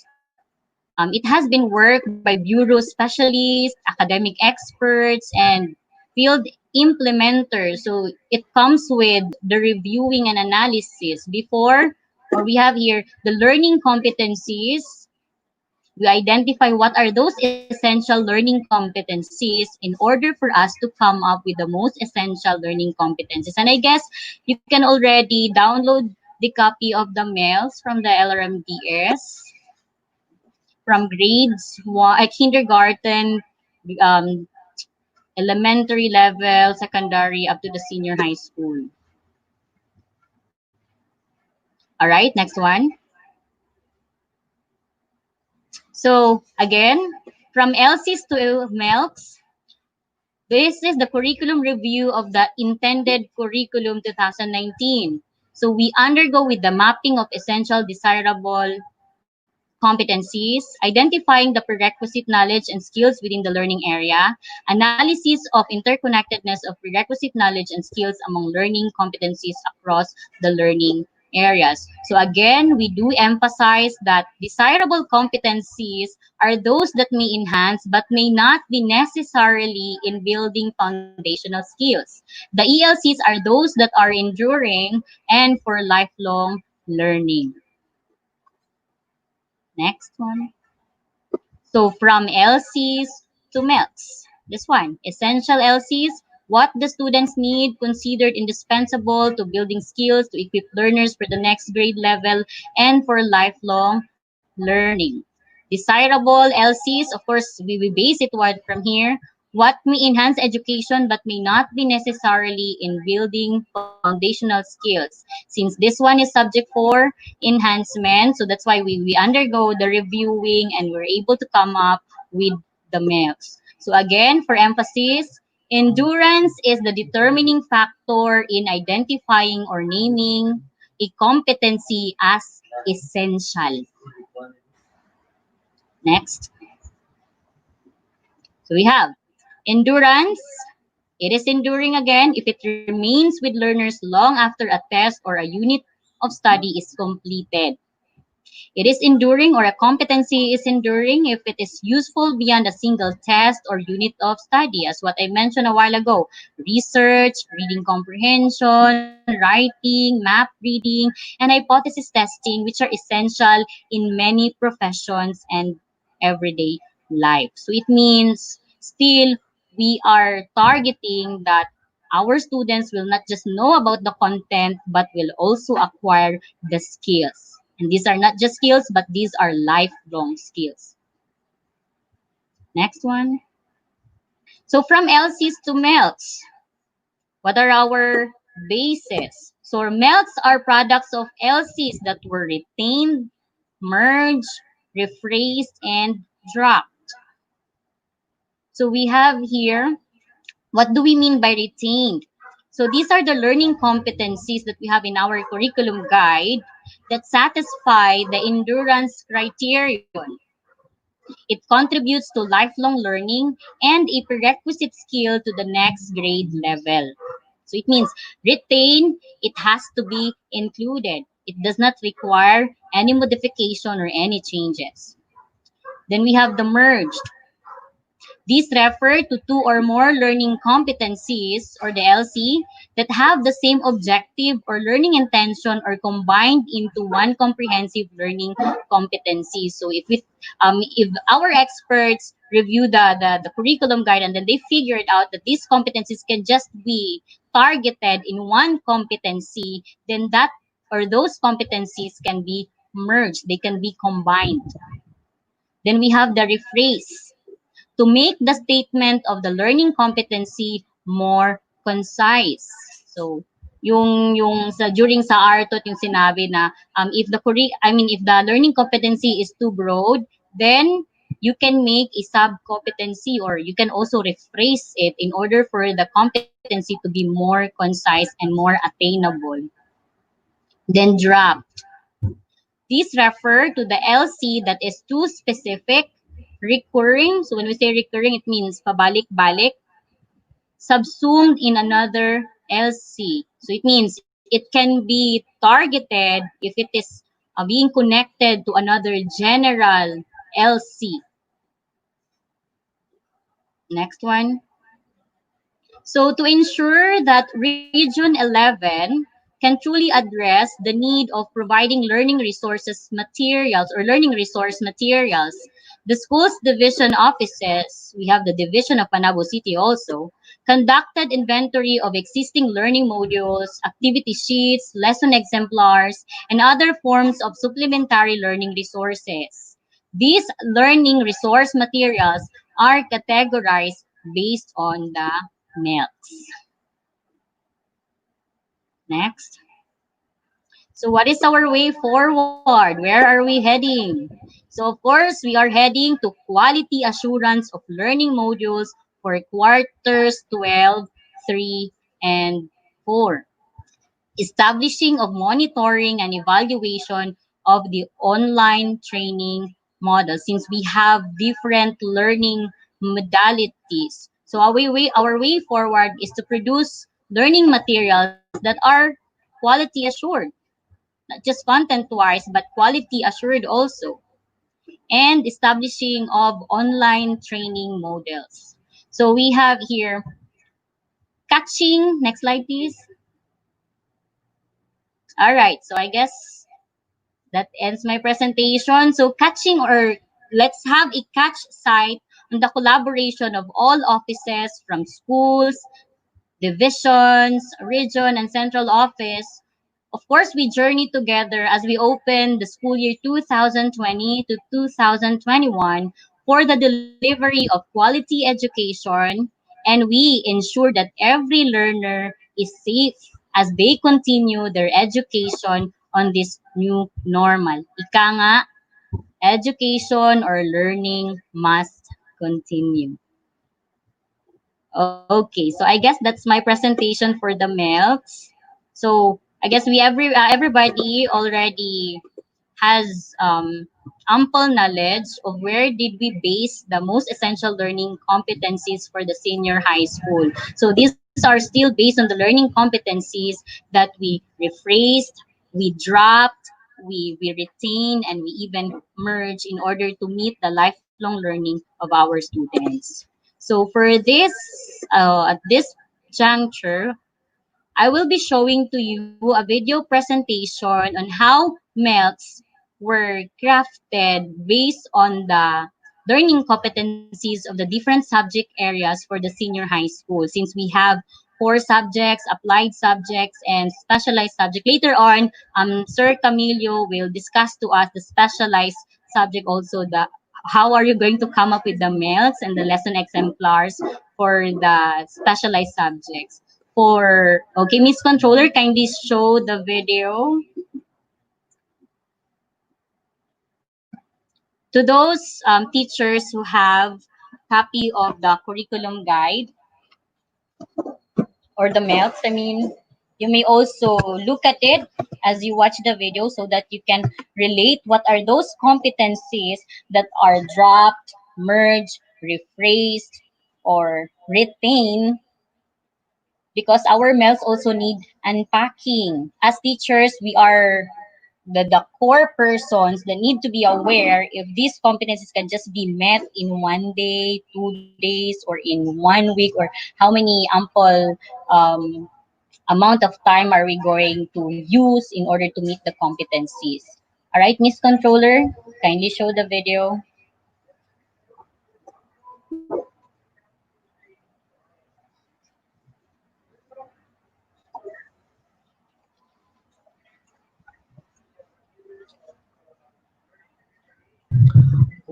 Mamay, good morning. Mamay Aguirre. Ay, hello Hi, po. sir. Wow, thank you so much, ma'am, for that very comprehensive introduction. Ano po, may we suggest to our controllers to please do the full screen in displaying the presentation of Mamay, as we need to full view it in the stream, no? Kasi yung ating mga teacher participants are also viewing in their cell phones para makita nito. And kindly also do include the audio because we cannot hear the audio of the video. So, please. Okay? So, Mama,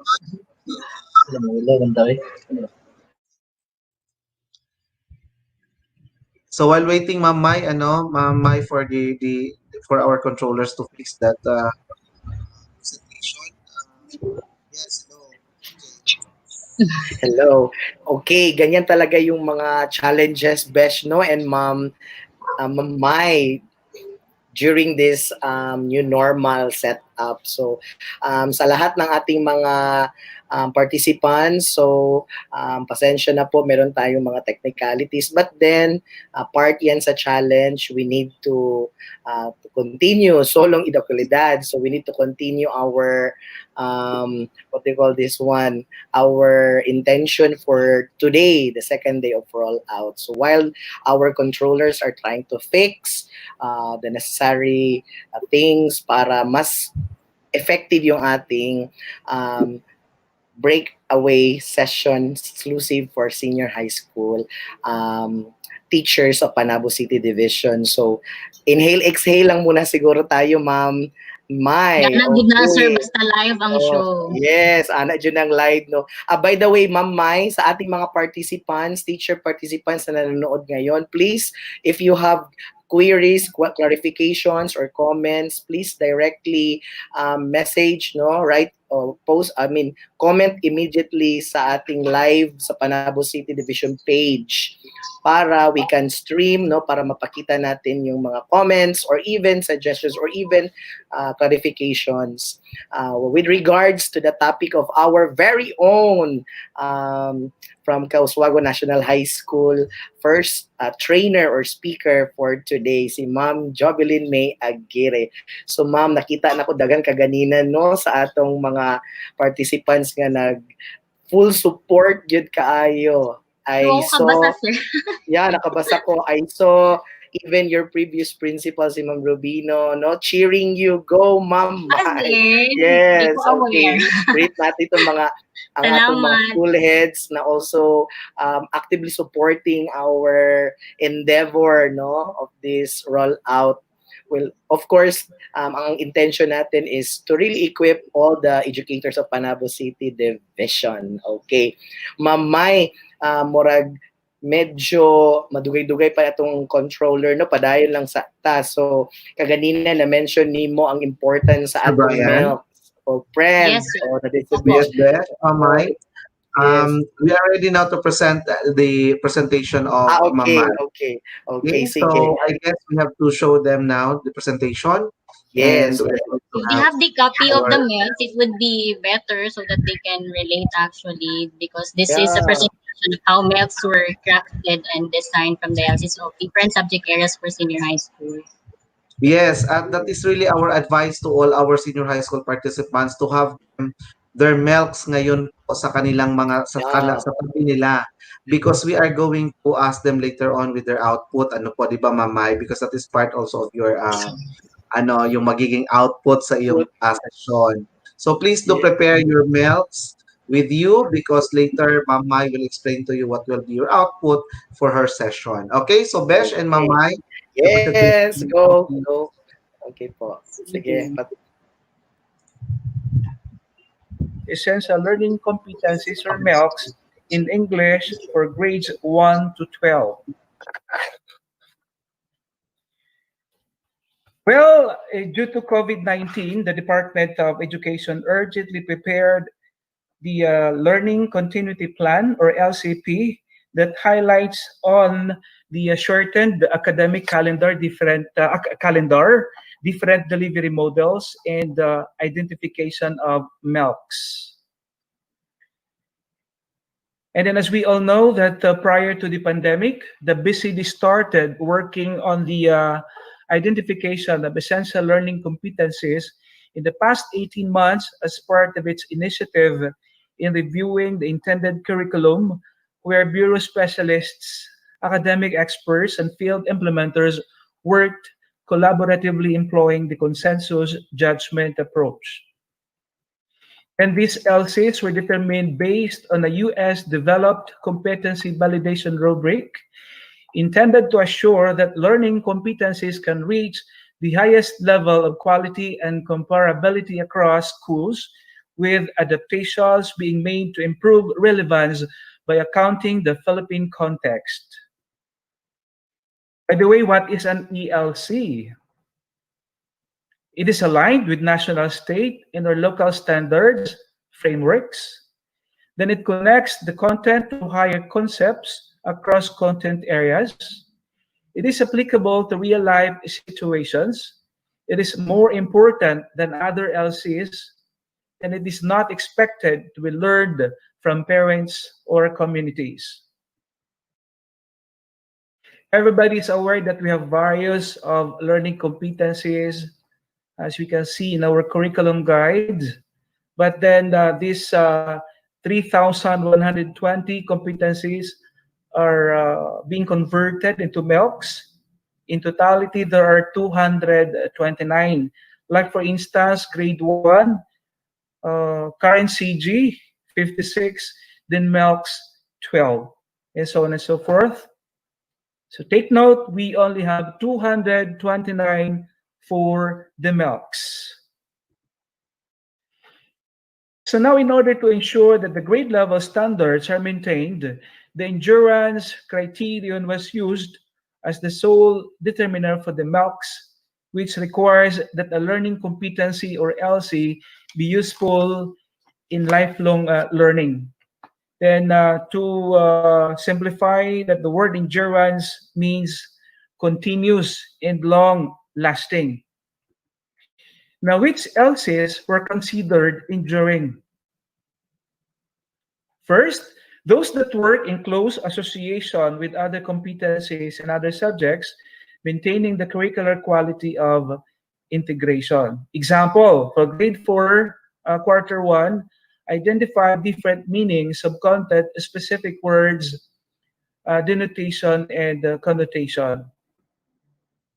Next, those that do not recur, or recurrence is limited per key stage while observing spiral progression.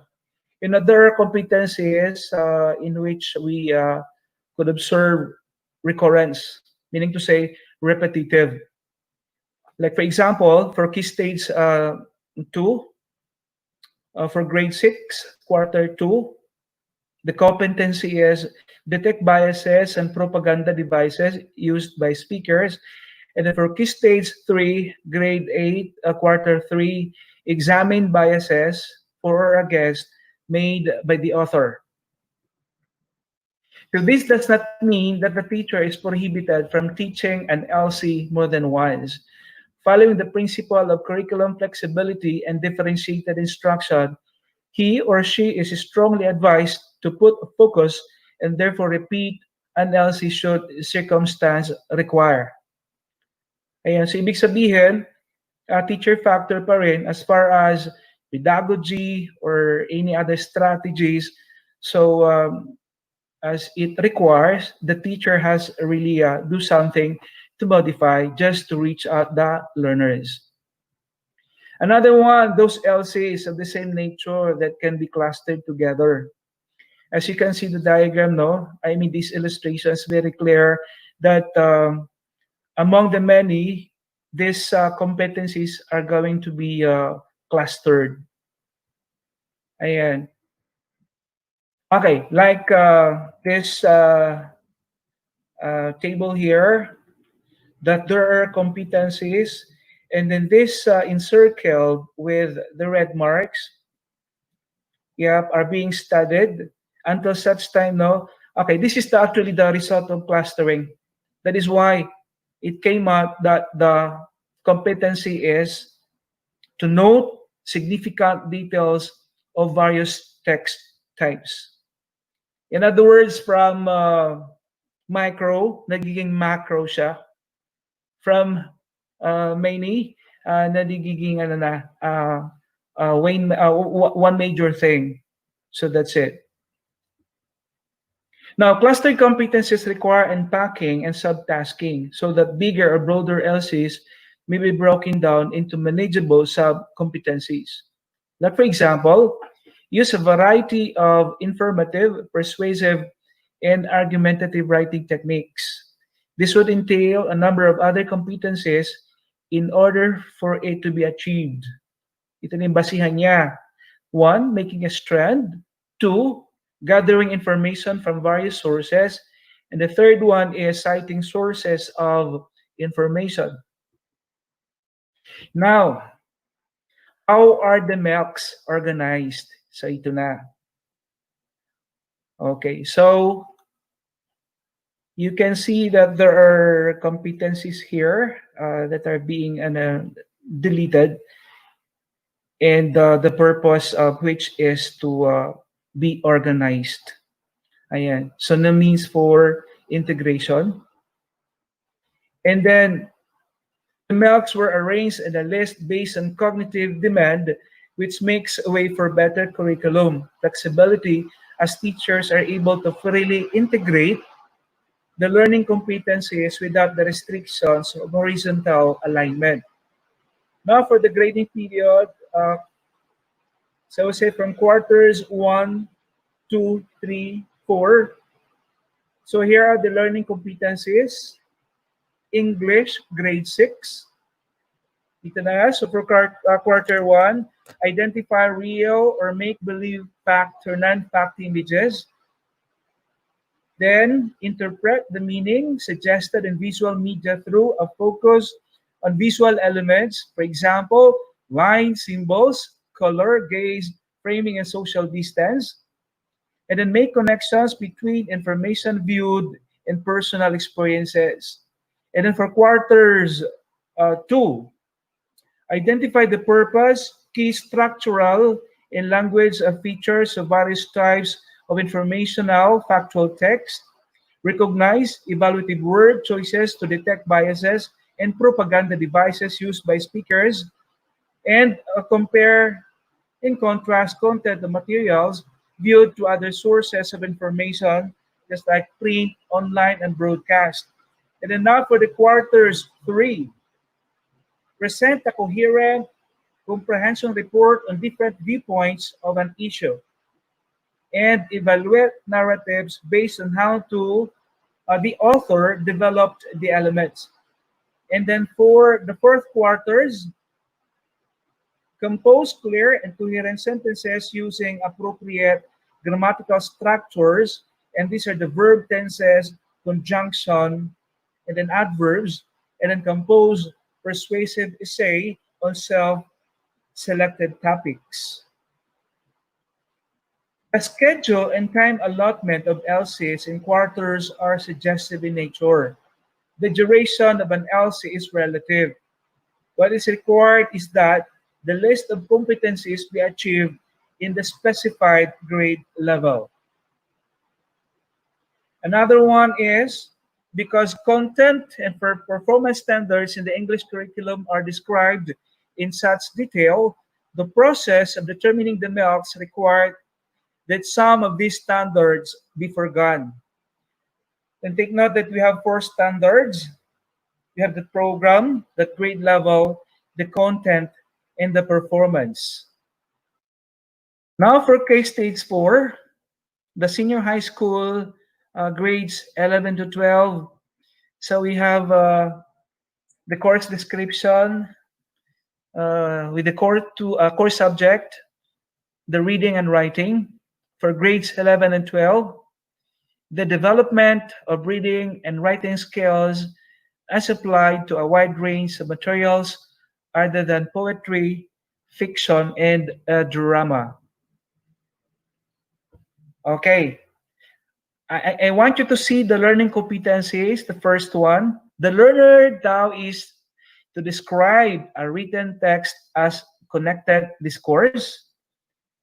And then number 4, identifies properties of a well-written text as to organization, coherence, and cohesion, the language use, and the mechanics. You know, these LCs were merged into a modified LC since both develop skills on written text. So the final one now is evaluate a written text based on its properties as to organization, coherence, and cohesion, the language use, and mechanics. The competency goes way explains how one's purpose is shall consider academic and professional writing. You know, they subsumed in the competency below. Thus, identifies the unique features of and requirements in composing text that are useful across disciplines, like a book review or article critic, literature review, research report, project proposal, and position paper. Ng Filipino, sa lahat ng nanunood at nakikinig, ang aking pagsaludo sa inyong presensya ngayon. Dumako naman tayo sa asignaturang Filipino. Ang oryentasyon sa paggamit ng pinakamahalagang kasanayang pampagkatuto o MELCs. Sa senior high school naman, mapapansin natin sa core subjects, meron tayong 2, komunikasyon at pananaliksik sa wika at kulturang Pilipino at pagbasa at pagsusuri ng iba't ibang teksto tungo sa pananaliksik. Ito ang kasanayang pampagkatuto. Tingnan natin mula 33 down to 29 at sa pagbasa naman ay 15, wala pong nabago. Mananatili po yun. Pansinin natin ang tinanggal sa komunikasyon at pananaliksik, nakasusulat ng isang panimulang pananaliksik sa mga penomenang kultural at panlipunan. Bakit po siya tinanggal? Inalis na ang kasanayang ito dahil or sapagkat nabanggit na ito o umulit na ito ng magkatulad na learning competency. Kung mapapansin ninyo sa kabuuan na ulit na po. At ito naman sa pagbasa at pagsusuri, natutukoy ang paksang tinalakay sa iba't tekstong binasa. Pinanatili po natin dahil mahalaga ang kasanayang ito upang matutuhan ang mga susunod na kasanayang pampagkatuto at nakatugon ito sa pamantayan. Ika nga. Sa applied subjects, ito yung Filipino sa piling larang, meron tayong academic, may sports, may sining at disenyo at technical vocational. Sa Filipino sa piling larang academic, isa lang po ang natanggal. Sa piling larang ay isa rin po ang natanggal at nanatili naman sa sining at disenyo at technical vocational. Pansinin natin ang pinanatili natin sa Filipino sa piling larang na kapag sasagawa ng panimulang pananaliksik kaugnay ng kahulugan, kalikasan at katangian ng iba't ibang anyo ng sulating akademiko. Bakit siya pinanatili? Dahil nakatugon ang kasanayang ito sa pamantayan at sa kasanayan sa pananaliksik. So mahalagang mahalaga ito. Sa malikhaing pagsulat naman o specialized subject ng ika nga, mula 27, naging 26 lamang po. Ito yon, isinaayos lamang natin, natutukoy ang iba't ibang elemento, mga teknik, kagamitang pampanitikan sa panulaan. Isinaayos lamang dahil ginawang mas tiyak ang kasanayang pampagkatuto. Mas malinaw na naging natutukoy ang mga tiyak na anyo at kumbensyon sa panulaan. Paano gamitin ang mga MERC ngayon? So, ang mangyayari dahil ito ay pangkalahatan na at napansin nyo naman kanina na pinag-isa na, pinagsama na as one. So, hihimay-himayin nyo lamang sa isang linggo, kung isang MERC lamang, hihimay-himayin nyo lang para sa mga tiyak na kasanayang pampagkatuto. Paano gamitin ito? Halimbawa, ito yung pangkalahatan o pinakamahalagang kasanayang pampagkatuto. Paano hinimay? Naging kung ito ay nagagamit ng wasto ang mga pangalan at panghalip sa pagtalakay tungkol sa sarili sa mga tao, hayop, lugar, bagay at pangyayari sa paligid, sa usapan at paglalahad tungkol sa sariling karanasan. Ito po ay sa ikalimang baitang unang markahan. Paano natin hinimay? Ito na, natutukoy ang kahulugan ng mga pangalan at panghalip na kapag bibigay ng mga halimbawa ng pangalan at panghalip, na kapag bibigay ng reaksyon sa isang usapin at na isasalaysay ang sariling karanasan. Ibig sabihin, ang nalinang po natin ay magkaiba pero iisang MERCs lamang o competency, hinimay natin upang mas malinaw. So mayroon po tayong kalayaan na maghimay-himay. So ito, paano gagamitin? Ulitin ang ilang MERC, pwede po sa iba pang markahan ng bawat baitang kung kinakailangan sa lalong paglinang nito. Halimbawa dito, sa unang baitang, ikatlong markahan, ikalawang baitang unang markahan, ikatlong baitang unang markahan, pareho lang po na ulit lang natin. Dahil kinakailangan po. Pero MERC na po ito. Ito, kung napansin ninyo. Okay? Aktual na halimbawa ng listahan ng MERCs, ito po ang makikita ninyo. So ito po ay uploaded na sa ating LR portal at sa ating LMS. Pumili ng mga magkasamang MERC na sasakto para sa 8 linggo. Maaring sumangguni din sa gabay pang kurikulum para sa pagpapasyang ito. Ang mahalaga, matarget ang mga kasanayang pampagkatuto na nasa MERC sa bawat baitang.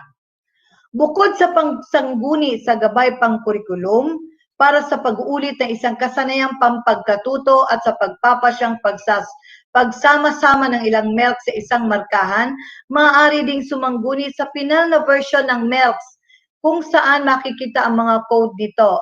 Again, ang final na version ng MERCs po ay nasa ating portal na at sa mga education program supervisor, meron na rin po silang kopya na pwede maibigay sa inyo. Meron na rin po yung code. Ang mga code ang nagsasabi ko ano-ano mga LC ang pinagsama-sama sa bawat MERC. Paalala lamang po, binibigyang laya ang mga guro na makapili ng mga magkakasamang MERC sa bawat linggo. Ang layunin sa pagpili ng mga MERC ay hindi upang palitan ang kasalukuyang curriculum guide, kundi upang magabayan ang mga guro sa pagtukoy ng mga kompetensing mas kinakailangan ng mga mag-aaral sa taong panuruang 2020 to 2021. So, ibig sabihin, hinihikayat pa rin ang mga guro na sumangkuni sa curriculum guide ng Filipino. Muli, isang pagpapala ang makapaglingkod sa bayan. Magandang araw sa mga kasamahan ko sa Araling Panlipunan.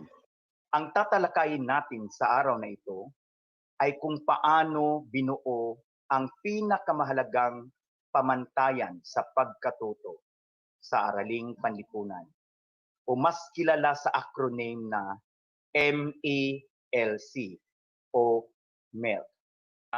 Dumako naman tayo sa senior high school sa core specialized subjects. For grade 11, ang content standard ay kinakailangang ma-demonstrate ng ating mga mag-aaral ang kanilang understanding sa social differences, social change, at political identities.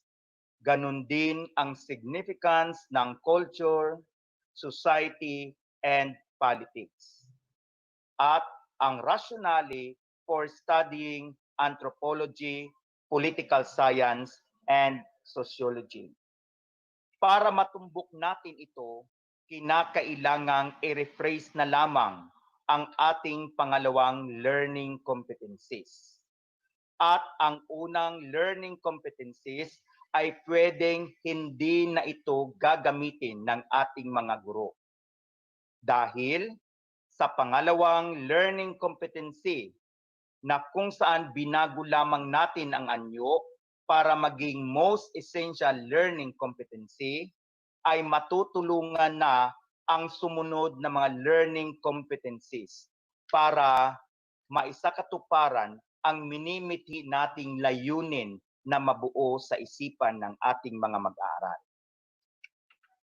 Sa grade 12 naman, binibigyang diin lamang dito ang konteksto at ang iba't ibang relihiyon na kung saan sa ilalim ng performance standard dapat ang ating mga mag-aaral ay maipakita lamang nila na naimpluwensyahan ng relihiyon ang kanilang mga gawi o di kaya ang kanilang mga kultura.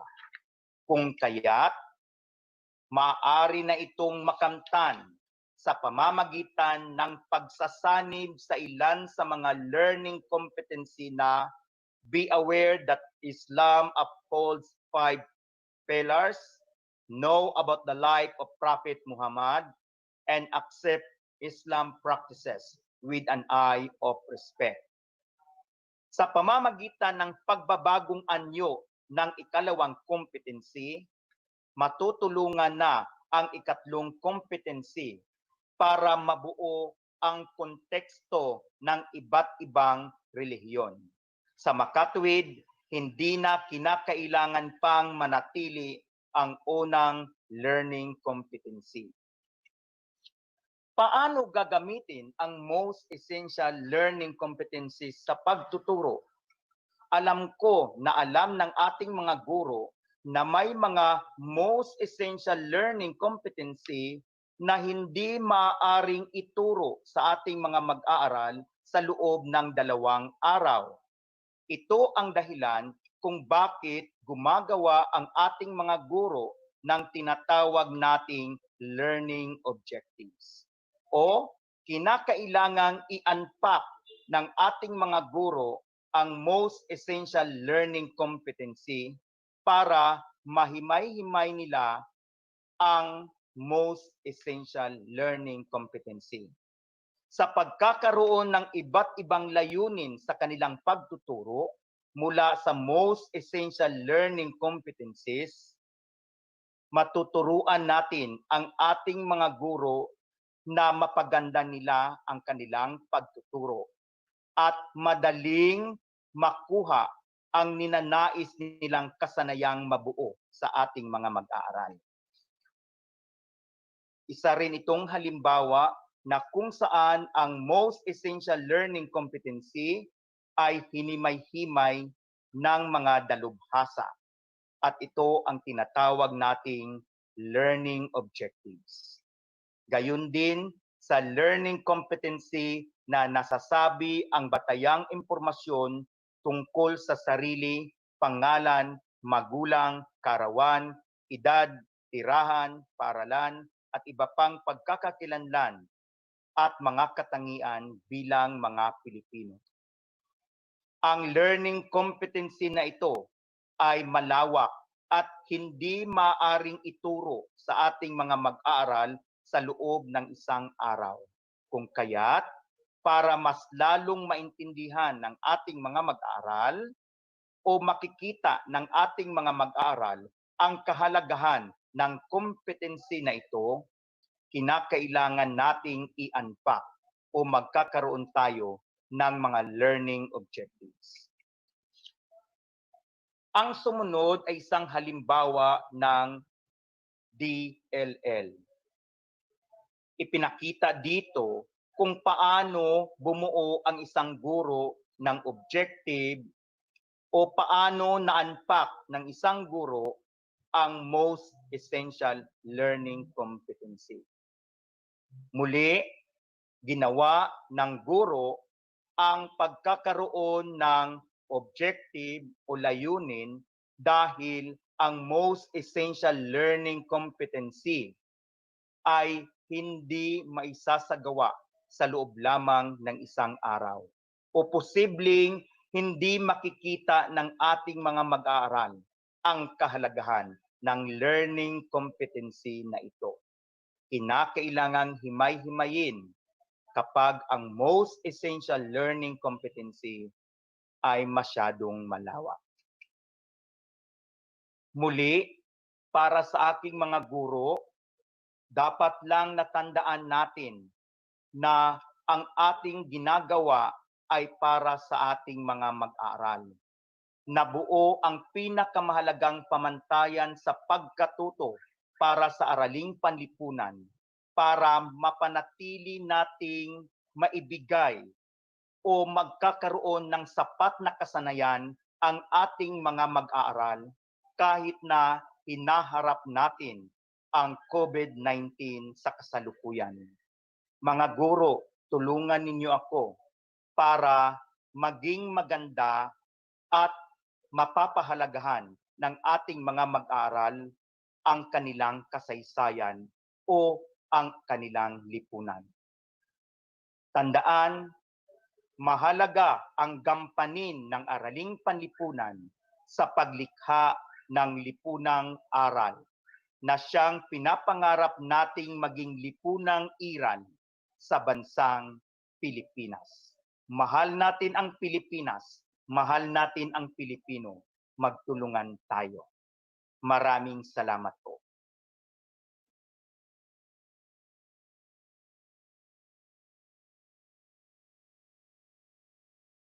Welcome to our orientation on the most essential learning competencies in science for Region 11. This is a reiteration from the National Orientation on the most essential learning competencies in science held last June 2020. Let us begin. For the senior high school, core subject description for Earth and Life Science. This learning area is designed to provide a general background for the understanding of Earth science and biology. It presents the history of the Earth through geologic time. It discusses the Earth's structure, composition, and processes. Issues, concerns, and problems pertaining to natural hazards are also included. It's highlighted and deals with the basic principles and processes in the study of biology. It covers life processes and interactions at the cellular, organism, population, and ecosystem levels. To name a few, describe classic experiments that model conditions which may have enabled the first forms to evolve. This LC could be subsumed under Science 11 or 12, Living Things, Quarter 2, Week 1, Competency Number 1. Explain the evolving concept of life based on emerging pieces of evidence. Other LCs dropped were shown in this slide. Here are the examples of the learning competencies dropped in Earth and Life Science. Reflected here are the LCs dropped due to the following reasons: that it was captured in grade 5. These are the LCs dropped for the Earth and Life Science for the following reasons. Reflected in this slide are the LCs dropped for Earth and Life Science due to the reason that it was covered in grade 10. A sample of LC dropped for Earth and Life Science because it was captured in junior high school. Another LC dropped due to the reason that it was captured in grades 5 to 7. For senior high school, General Biology 1 and 2. Biology 1. This subject designed to enhance the understanding of the principles and concepts in the study of biology, particularly life processes at the cellular and molecular levels. It also covers the transformation of energy in organisms. Biology 2. This subject is designed to enhance the understanding of the principles and concepts in the study of biology, particularly heredity and variation, and the diversity of living organisms, their structure, function, and evolution. For Biology 1, 6 LCs were dropped. An example of this: discuss crossing over and recombination in meiosis. Melks describe the stages of mitosis and meiosis given the 2n equals 6. For the reason, it is subsumed in STEM Bio 1112 with this code. Here are the other LCs dropped for biology. For biology 2, there are 4 LCs were dropped due to it is covered in grade 8, in grade 9, and in grade 10. As well as there are 2 LCs were merged into one MELCS. And that is explain how some organisms maintain steady internal conditions such as temperature regulation, osmotic balance, and glucose levels that possess various structures and processes. For senior high school general chemistry 1 and 2, composition, structure, and properties of matter, quantitative principles, kinetics, and energetics of transformations of matter, and fundamental concepts of organic chemistry. For general chemistry 1, 5 LCs were dropped and 2 LCs rephrased. The following reasons are all reflected in these slides. Here is the list of the competency dropped and rephrased in General Chemistry 1. In General Chemistry 2, 3 LCs were dropped and 2 LCs rephrased. All the reasons are reflected in this slide. This slide shows the rephrase and drop competencies, and all reasons are reflected in the last column of this slide. Core subject description: physical science. Evolution of our understanding of matter, motion, electricity, magnetism, light, and the universe from ancient times to the present. Applications of physics and chemistry concepts in contexts such as atmospheric phenomena, cosmology, astronomy, vision, medical instrumentation, space technology, drugs, sources of energy, pollution, recycling, fitness and health, and cosmetics. For physical science, 6 learning competencies were dropped for the reason that the basic concepts are already taught in junior high school. This slide shows the drop competencies, and the reasons are all reflected in the last column of this slide. Senior high school Earth Science. This learning area is designed to provide a general background for the understanding of the Earth on a planetary scale. It presents the history of the Earth through geologic time. It discusses the Earth's structure and composition, the processes that occur beneath and on the Earth's surface, as well as issues, concerns, and problems pertaining to Earth's resources. For Earth and Space, 3 LCs were dropped for the reasons that the same concept is already introduced in Araling Panlipunan, and the topic had been discussed extensively in Science Grade 8 and 10 in the junior high school, respectively. Junior high school DRRR. This course focuses on the application of scientific knowledge and the solution of practical problems in a physical environment. It is designed to bridge the gap between theoretical science and daily living. For the senior high school specialization Earth Science, 3 LCs were dropped. For the reason, the concept is subsumed in the discussion of exposure to hazards and being introduced in Science Grade 6 and subsumed in the prior LC where discusses various volcano-related hazards. For General Physics 1 and 2, Physics 1, Mechanics of Particles, Rigid Bodies and Fluids, Waves, and Heat and Trigonometry, Graphical Analysis, and Basic Calculus.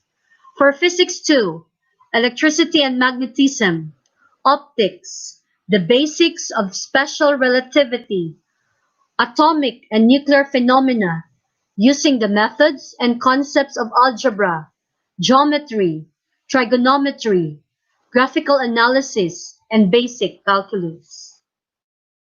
This slide shows the drop competencies for General Physics 1, and all the reasons are reflected in the last column of this slide.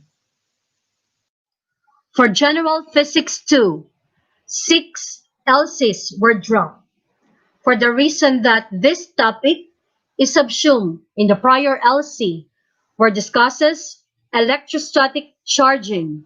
Ohm's law is already introduced in grade 6 and there is no sufficient laboratory equipment provided yet to schools to carry out the activity. For senior high school mathematics subjects, general mathematics, statistics and probability, business mathematics. While for STEM courses, we have pre-calculus and basic calculus.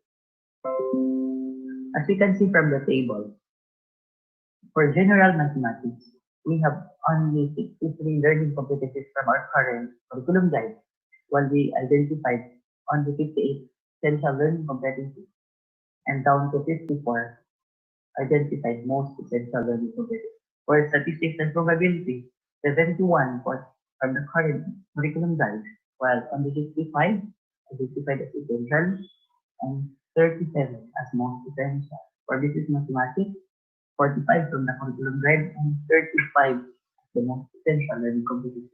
Pre-calculus, 49 and 30 most essential. Basic calculus, 39 from the current curriculum guide, learning competencies, on the 32 considered as most essential. If we are to compare the retained merged and those learning competencies on the original PG, we can see from the graph that the retained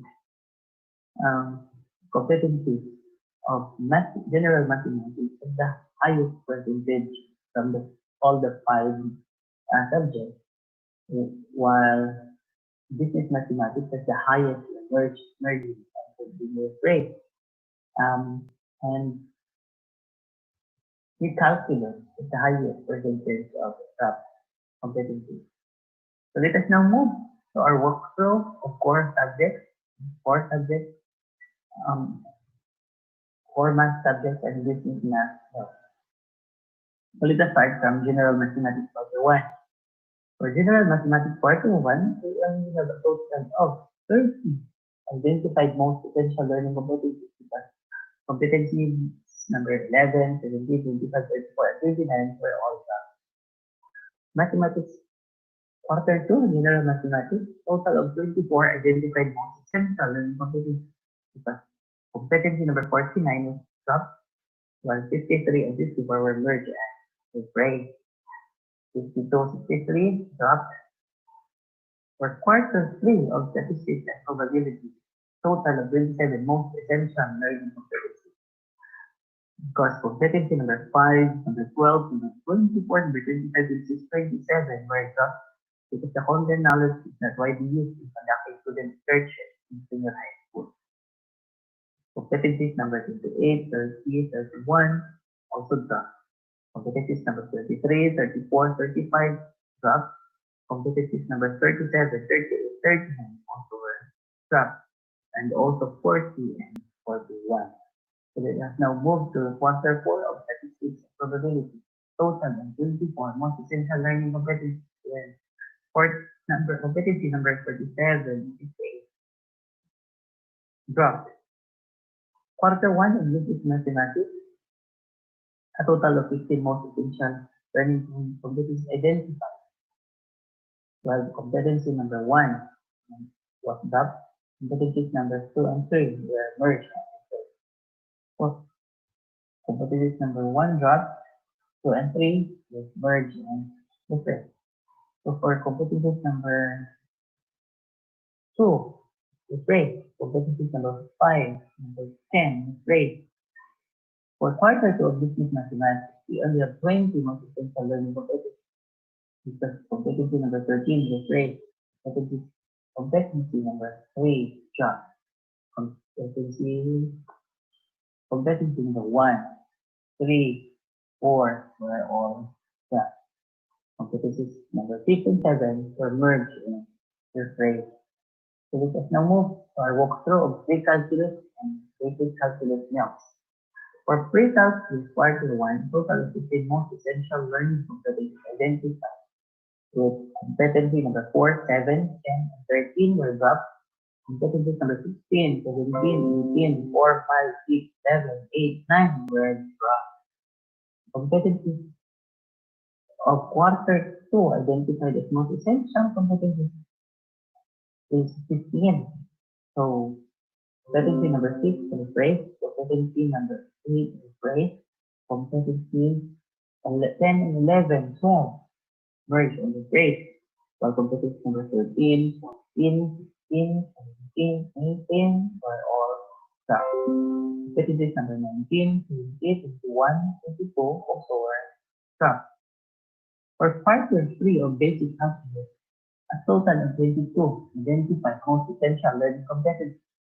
Because 13 competency was replaced, competencies like 10 and 11, 10, 11, 12 were all dropped, including competency number 5. Competency number 6 was replaced. Competency number 7 replaced. Competency number 8 dropped.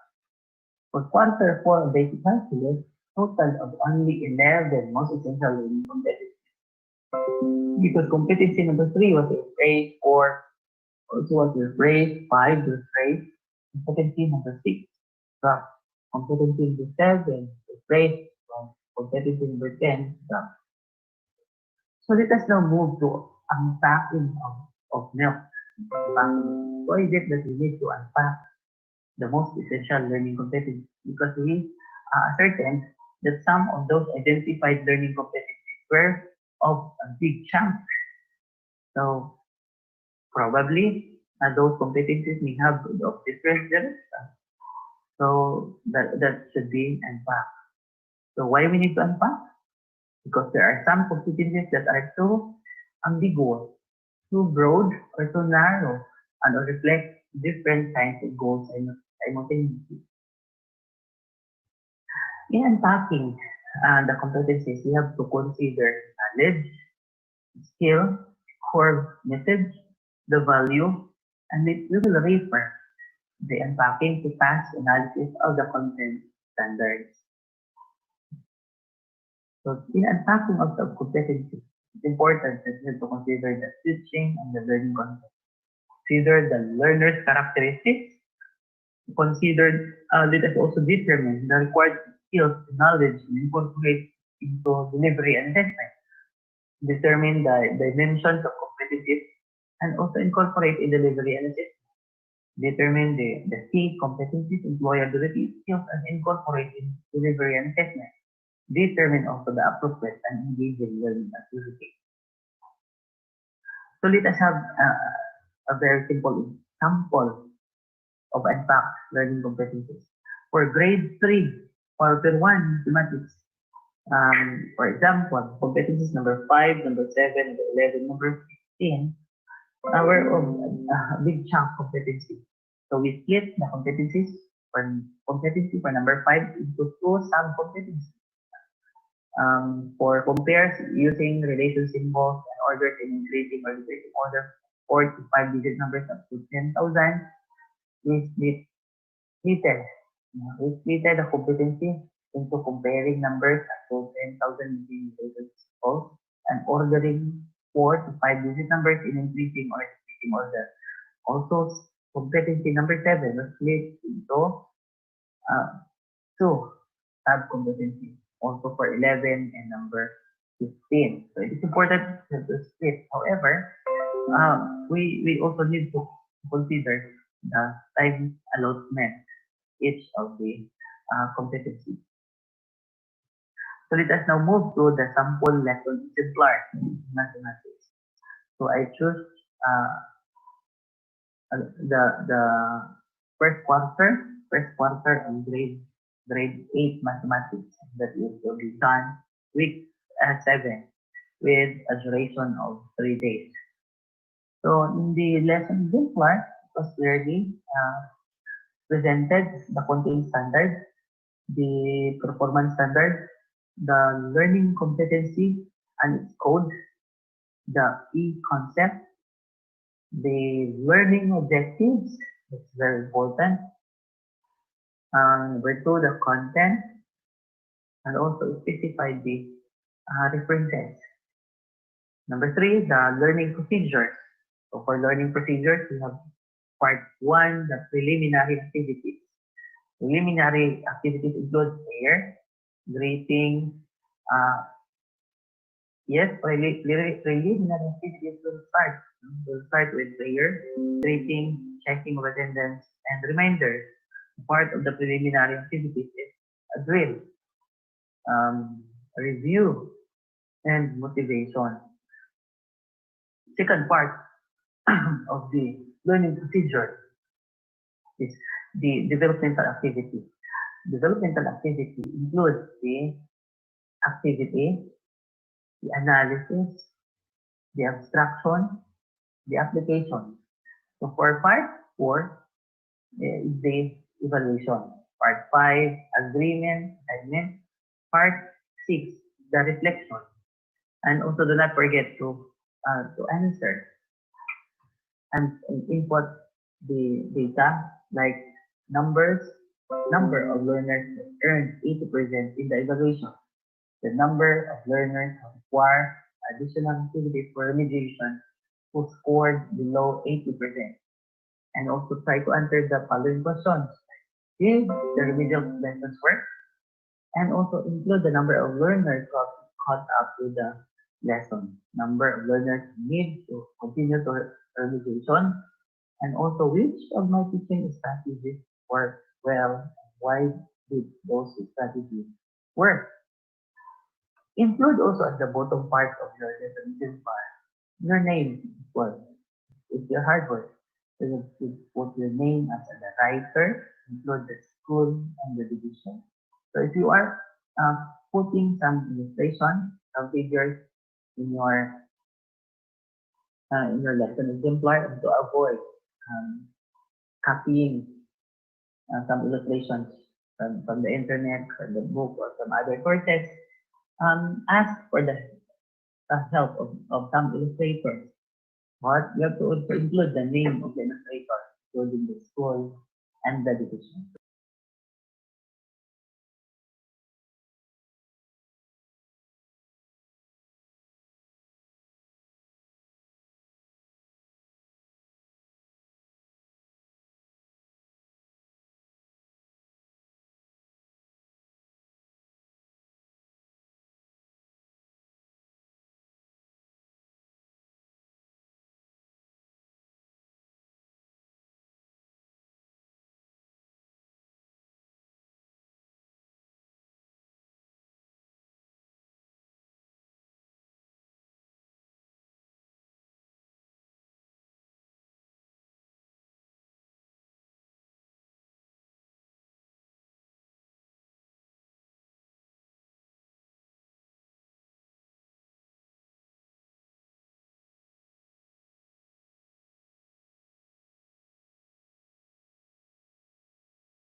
All right. Okay. So thank you so much for the different video presentations. Actually, those presentations are from the Artot, no?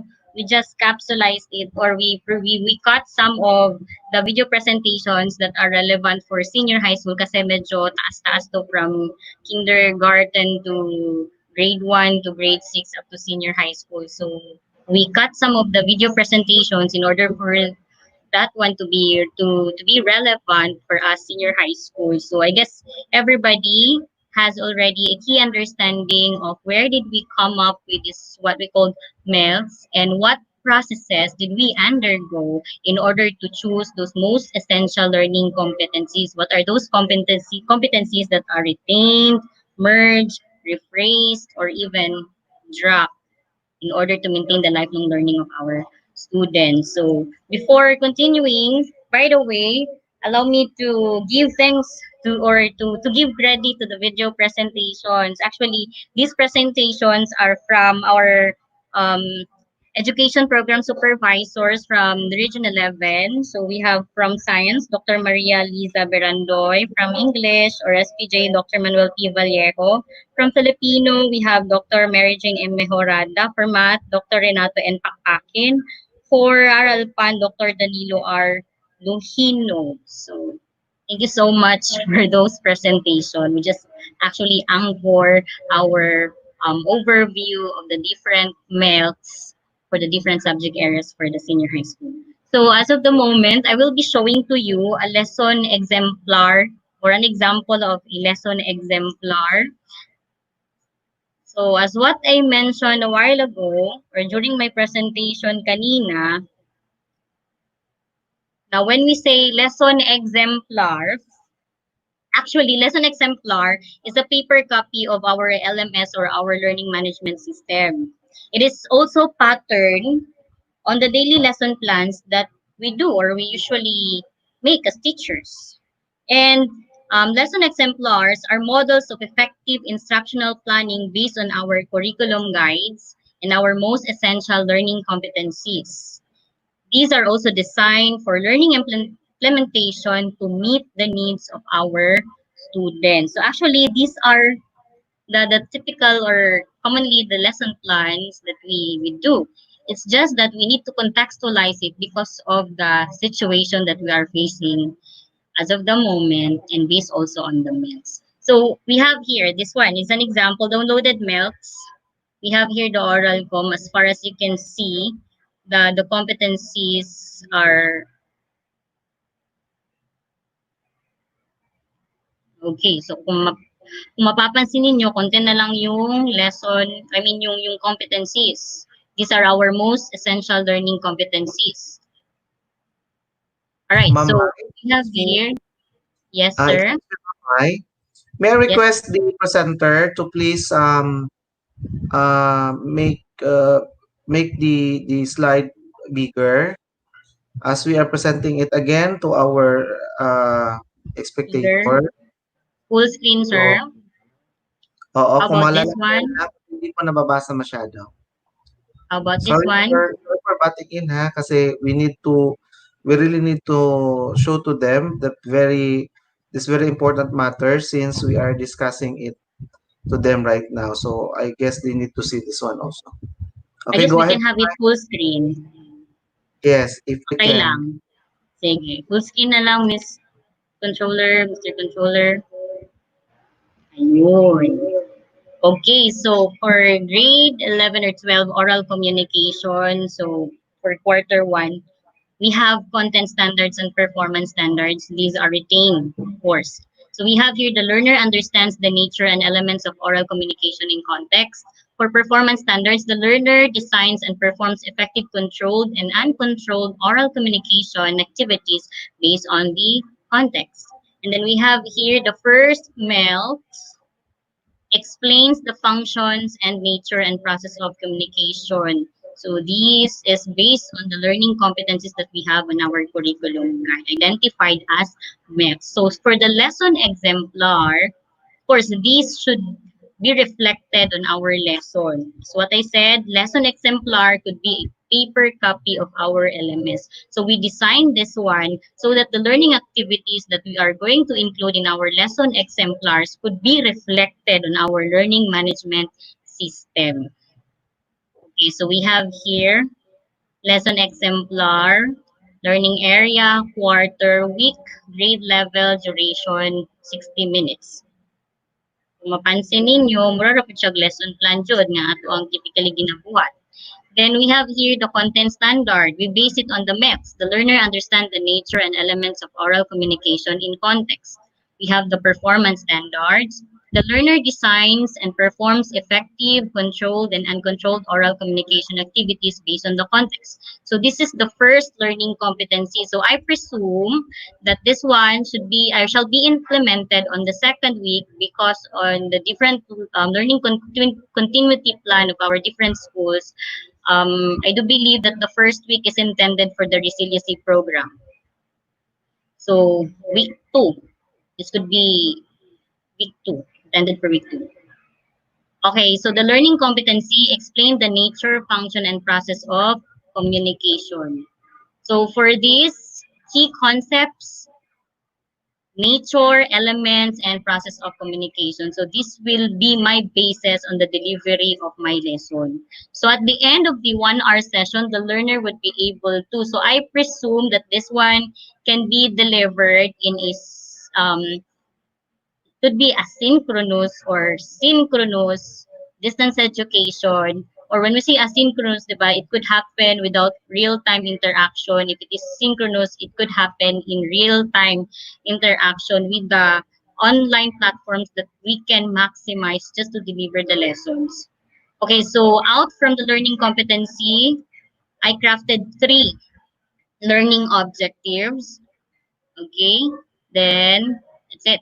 Content, nature, and elements of communication. So these are my references, resources, and you may have preliminary activities. I included this one because perhaps this could be applicable in asynchronous wherein pwede kayong mag-teleconference ng mga estudyante nyo or estudyante mo. Then you may have an opening prayer, checking of attendance, or conveying of instructional objectives. Or if it is asynchronous naman, you may post your instructional objectives on the LMS. For activity 1, so we have here, the students will create their own mnemonic using the letters of the word communication. So they are going to give words relevant in defining what communication is. Then activity 2, I presume that I have already an introductory lesson about this one. So we have here, complete the statement below by supplying the sentences with the correct words that would best complete the definition of the communication. So that's it. Then for activity 3, I have included word search. Maybe this afternoon, we are going to show how these lesson exemplars are integrated in our learning management system. So that's it. Possible words, sender, receiver, message channel, noise encoding and decoding. And then activity In our LMS, by the way, you can put their different video presentations. You can put the link for viewing of your students. So that's it. After viewing, they will reflect on the following questions: who or what are needed for an effective communication? How does communication take place? Then for the abstraction, you may also include PowerPoint presentation as an elaboration of your lesson, or a video presentation maybe. Okay, and then this one would summarize what is this presentation all about. So for interactive activity, I have crafted match the following role played by the elements of communication. So these are the elements of communication. What are the possible roles that they are going to play in the communication process? Then application, play or post a video of sample interaction and have students identify the elements of the communication exchange. And then of course, evaluation. This may be reflected as quiz in your LMS maybe. That's it. Okay, then I have here the model for the communication process. How does it go from sender, um, the, the, the formulation of the message, the receiving of the receiver, and then formulation of the feedback until the process is conceptualized. Then the agreement. Choose one situation below and create a short dialogue of how communication takes place on the following. So example, doctor and patient in a clinic, boss and employee, sorry, driver and passenger in a vehicle, mother and child at home, priest and church goers. Then for the reflection, you may ask students to reflect on what they have learned after taking up this lesson. I learned that blah blah blah. I thought blah blah blah. So what were your thoughts or ideas about the nature and element of communication? What new or additional ideas did you learn after taking up this lesson? So as far as we can observe here, lesson plan talaga siya. It's just that the activities that we have included here, we assume that these activities could be integrated in our LMS in order for us to be responsive during this circumstance or during this pandemic. Okay, so number of learners who earned 80% in the evaluation based on the evaluation that we have presented a while ago, and then so on. Okay, which of my teaching strategies worked well? Why did this work? So this is our plan. Of course, as teachers, we need to come prepared always. All right, so another lesson exemplar I will be showing to you for practical research. This is based on the presentation during the RTOT. Okay, so practical research 1, first quarter, or it could also be second semester for other offerings. Then week 7, grade 11, 1 hour. Then still, this one is based on the MELTS, the content standard and the performance standard. Kailangan tuhugin as one in order to meet the skills that we targeted for our students. Then the learning competency or the MELTS follows ethical standards in writing related literature. So the key concept, okay, we have the qualitative research and ethical standards. So still, we have learning objectives, the domains. Explain the ethical standard in writing review of literature, identify the do's and the don'ts of research ethics, and demonstrate good practice in observing research ethics in writing related literature or the RRL. So yung content ni teacher dito is ethical standards in writing literature. References. And then we have the drill, preliminary. The students will create their own mnemonic using the letters of the words ethics. So what comes to your mind when you hear the word ethics? E stands for what? T stands for what? And so on. Then review. Assuming that there is already a prior lesson to this one for a review. So these are the processes.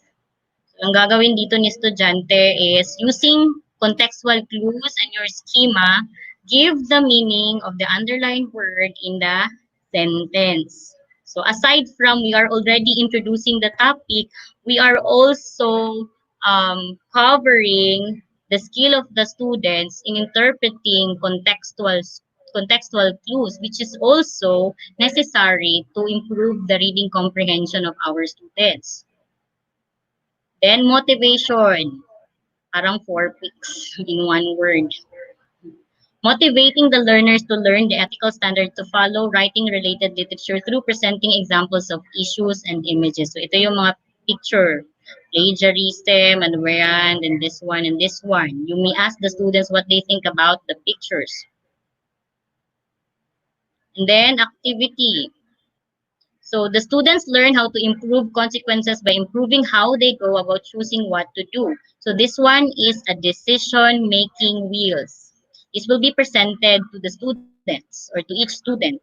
Following the steps on the wheel, the students learn the process of clarifying the problem, then moving through the steps of thinking to come a decision. So this is the scenario na that the students will have to reflect. You are alone with your best friend at your best friend's house. He or she goes to a drawer in his or her wardrobe and pulls out a pack of cigarettes. He or she lights up and invites you to do the same. What do you do or what will you do? So, besides si estudyante. Then analysis. The students will be reminded that in writing their research and publishing the results, the following basic reminders must be observed to ensure that they do not violate the code of ethics for researchers through a video presentation. So an attachment to the LMS can be given, attach file. Then abstraction. The students will look for someone they can interview at home or within their community to answer these questions. Pero based on my opinion, no, they don't have to go outside their houses or within their community to answer this one. If pwede, nasa bahay lang para at least safe ang mga estudyante. What are ethics? Who determines the set of guidelines? Why is it necessary to follow these ethical standards in conducting a research? Then application. The students will write an essay that will answer the question, how do we determine what is right and what is wrong? The students must reflect in writing what the question means to them. And of course, the evaluation, to figure out if our students really learn from the lesson. The students will answer an interactive 10-item quiz kasi sa LMS may feature doon na pwede kang mag-integrate ng interactive 10-item quiz for the students. You may just put there in the settings if ilang time yung kakailanganin ni estudyante to finish the quiz, or it could also be in real-time interactive 10-item quiz. Then, agreement, the students will be encouraged to think about what happens when people have different ethics. They may think of examples that involve an interpersonal situation they're likely to face, such as to tell on a friend who is cheating in school, or a major world event such as an act of terrorism. What conflicts are created when a person follows his or her own sense of ethics and it imposes on the rights of others? Or how can such conflicts be avoided? Then reflection. Using an image provided by the teachers, the students will record a short video of themselves narrating the importance of ethics in research. Rubrics will also be provided.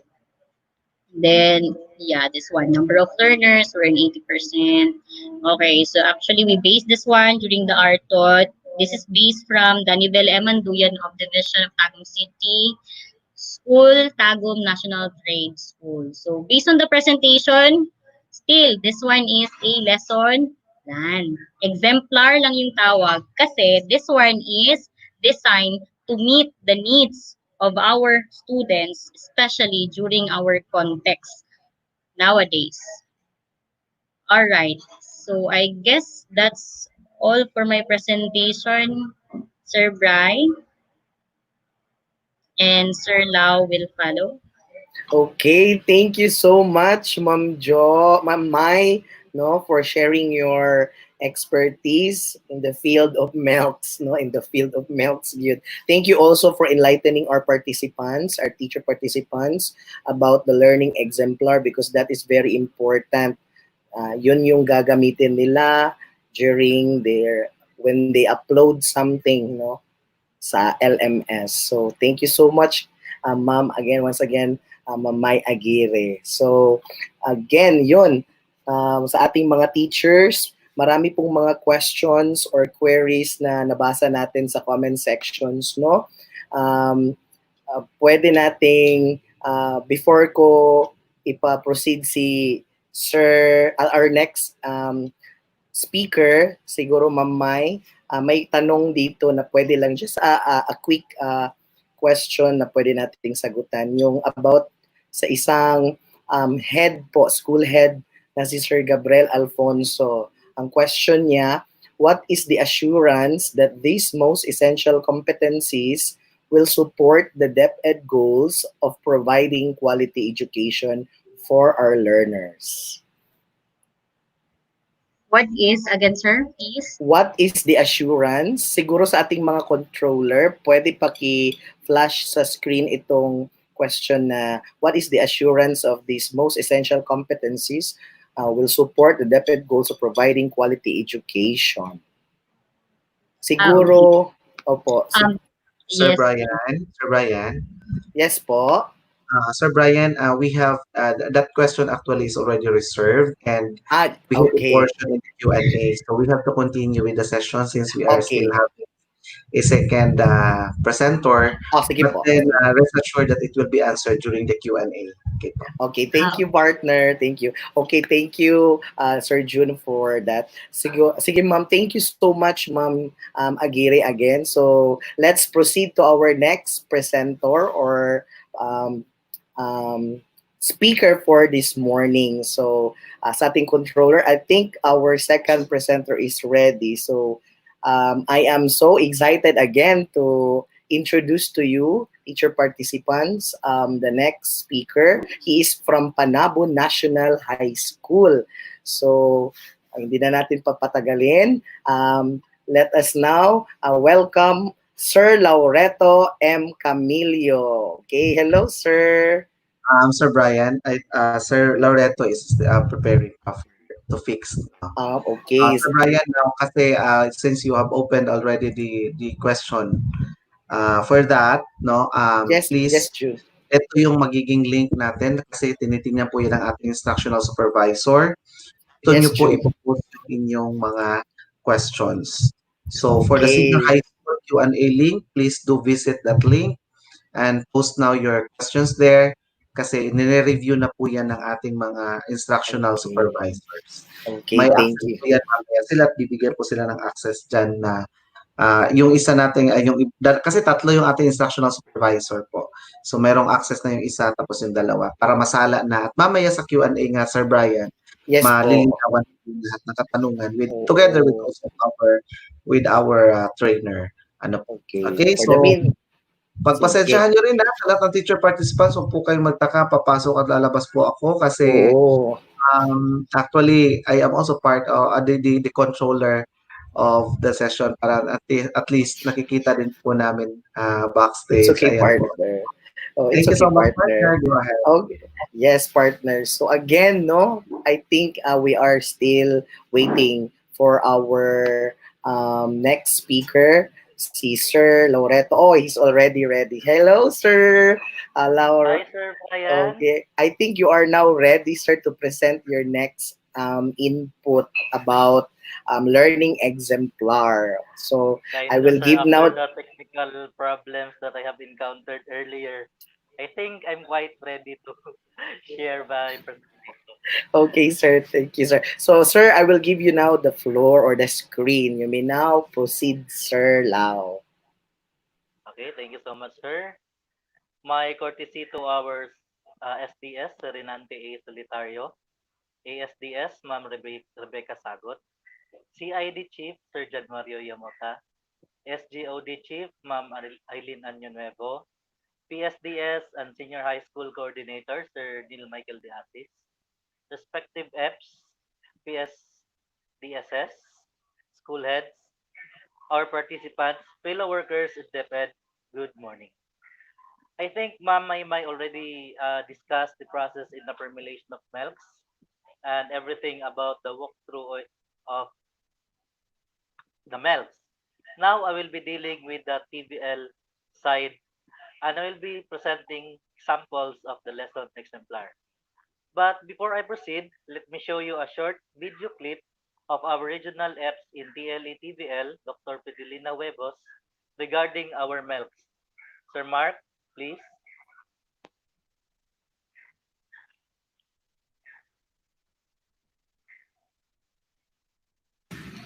Good day, everyone.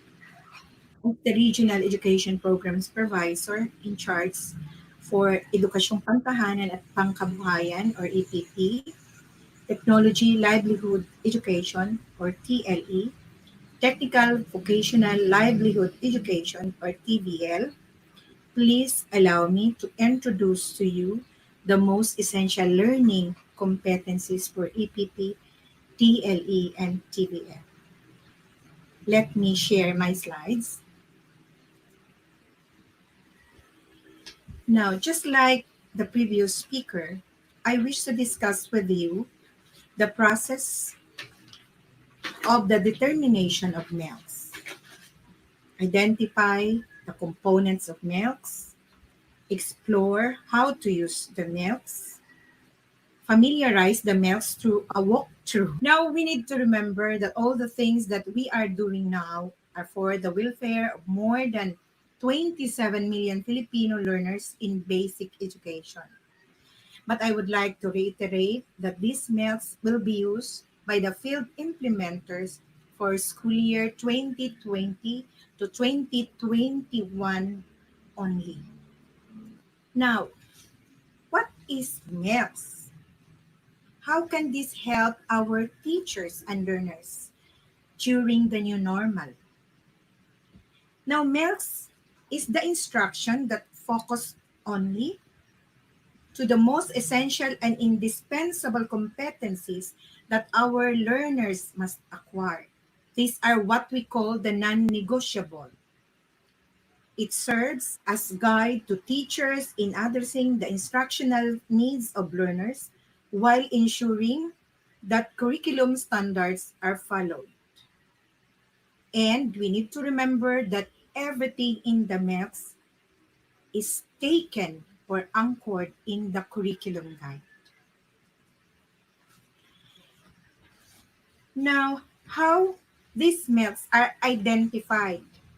Now, we need to remember that the identification of milks was done through the initiative of the DepEd Secretary, the Honorable Leonor Magtulis Briones, in collaboration with the experts in the Bureau of Curriculum Development or BCD and the Assessment Curriculum and Technology Research Center or the ACTRC.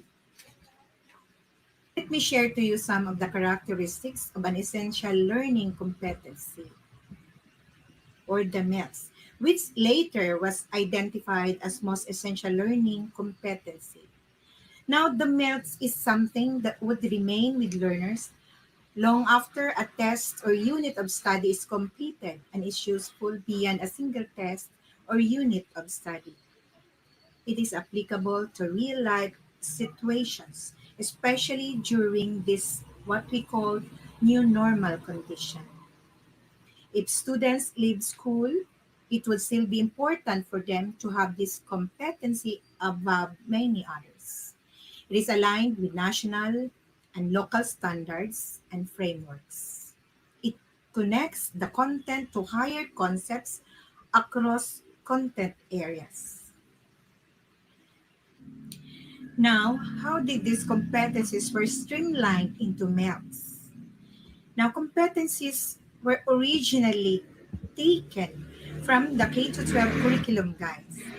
From there, competencies were extracted and identified as essential learning competencies based on the needs of times. Now, in this time of national health emergency brought in, those competencies were again scrutinized and become the most essential learning competencies. These have now become the non negotiables in the curriculum, meaning this should be taught to the students taking the particular specializations. Now, for the subject EPP and TLE, there are 883 original learning competencies from the curriculum guide, which was reduced to 749, and that becomes now the most essential learning competencies, or again, the non negotiable. That is only about 85% left from the original LCs from the curriculum guide. That is 15% has been removed. For the TVL specializations and the SPTVE or Special Program for Technical Vocational Education, there are around 95 specializations and more learning competencies are here because it comprises four components, which is the home economics or HE, the industrial arts or the IA, and the information and communication technology or ICT, and the agri-fishery arts or AFA. No MELCS has been released yet as this may affect the national assessment. However, learning modules has been released to all schools offering TVL specializations long before this COVID-19. So what will happen to them? The school's division offices are now taking the initiatives on how to go through it in coordination with the regional office.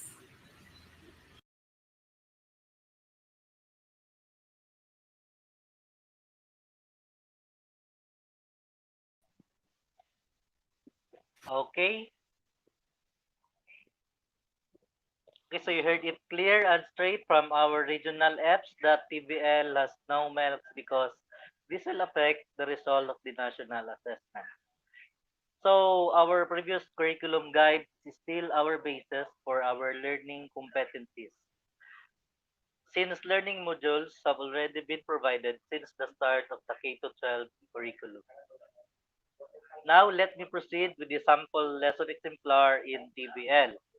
Please take note that the lesson exemplar is just a detailed lesson plan formatted to fit into the LMS.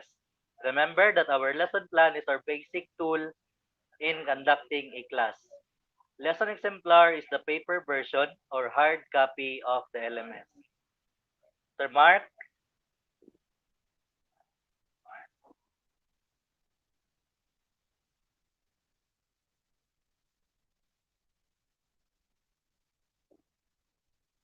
full screen please.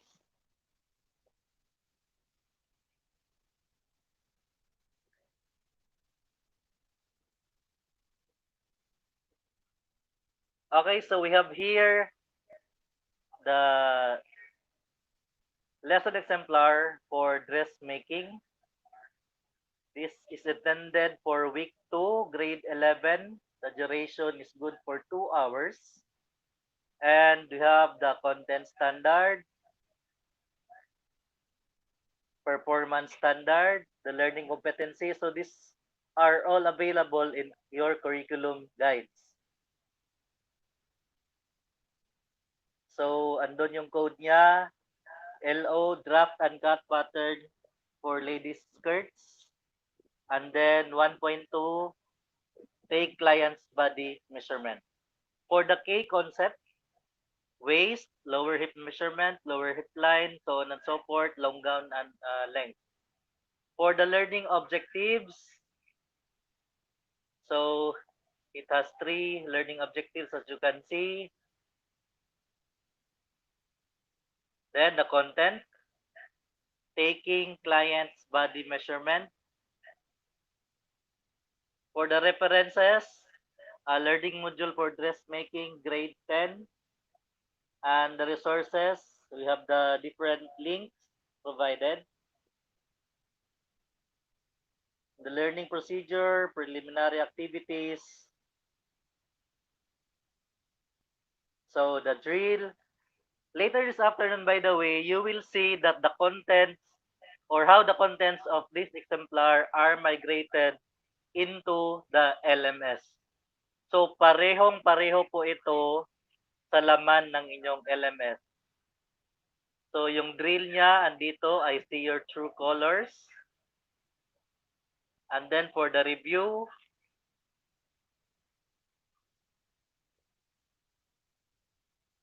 so I know sanay na tayo lahat gumawa ng lesson plan at tayo rin ang mas nakakaalam sa ating content.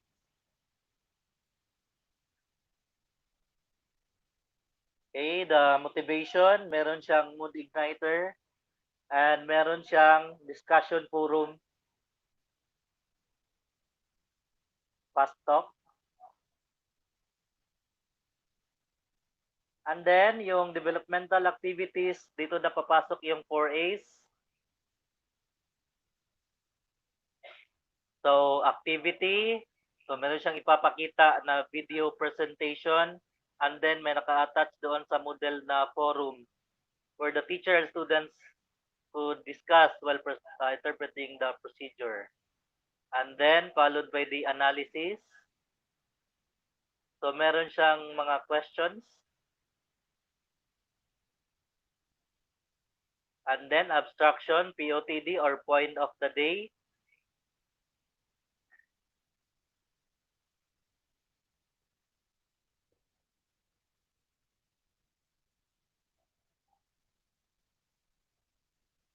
And then application. So perform taking body measurement for ladies skirts in different sizes. Ask family members at least 3 to participate in the said activity. So take note, so pwede silang, since nasa bahay lang yung ating estudyante, pwede silang humingi ng tulong from their family members or even friends. And then sa evaluation, pwede short quiz. Ito, ang ginamit dito is just true or false.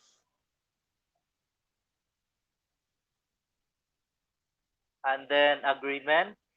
So ito na yung assignment, yung gagawin ng bata.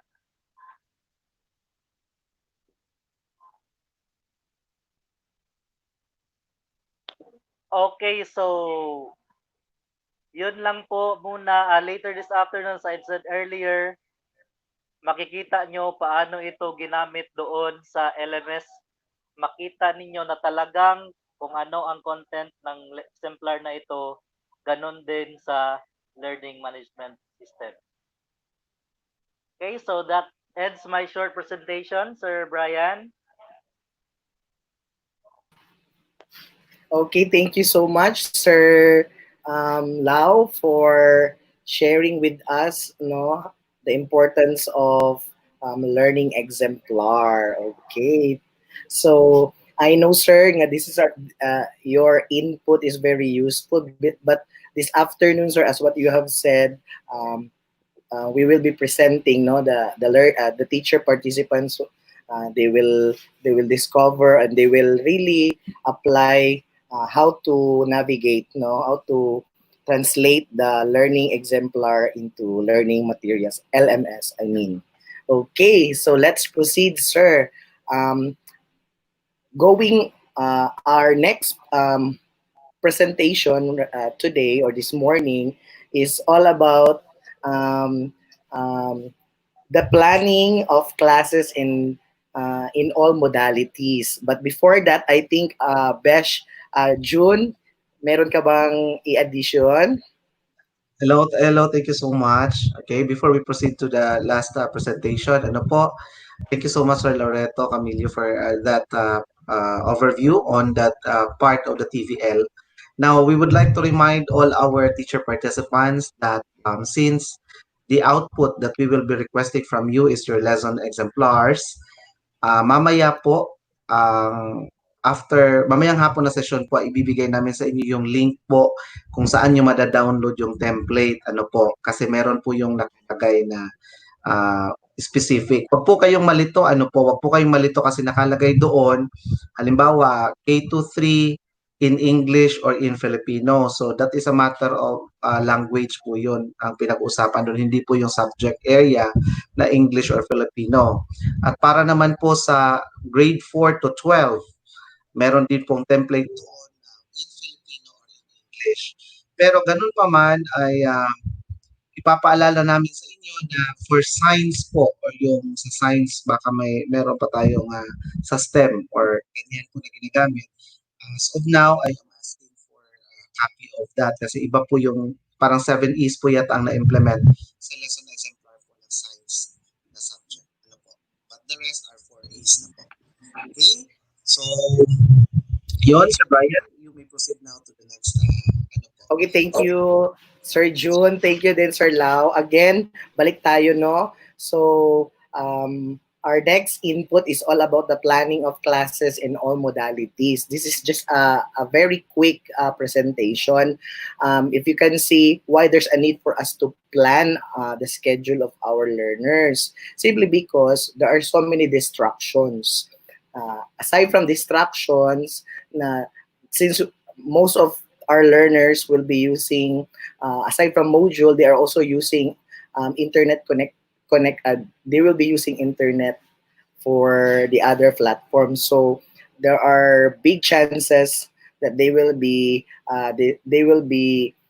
instead of focusing to learning, they will be distracted. So we need to watch the video. This is just a short video in order to give us an idea of what kind of schedule we will be showing to our learners or even to our parents as a help. So controller, can we play the video? This is just a prototype sample. Online instructional plan. Kindergarten. Monday to Friday. Morning session, 7:30 to 8:30 a.m. Breakfast. Monday to Friday. Morning session, 8:30 to 8:40 a.m. Prayer song exercise. Morning session, Monday to Friday. 8:40 to 8:55 a.m. Free play. Monday to Thursday.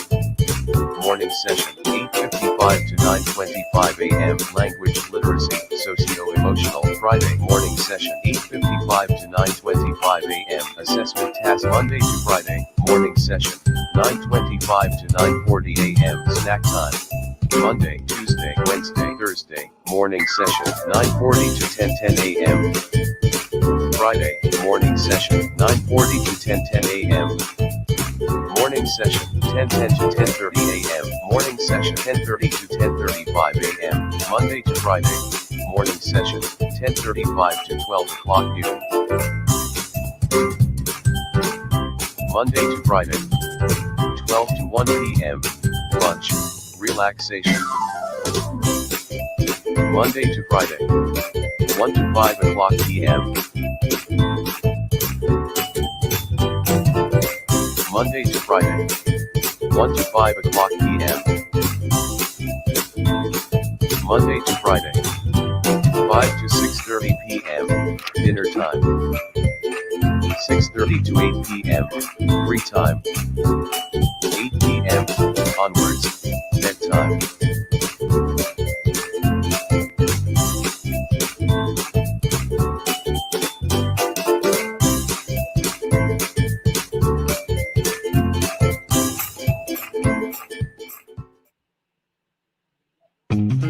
Sample Home Online Instructional Plan for Grade 1.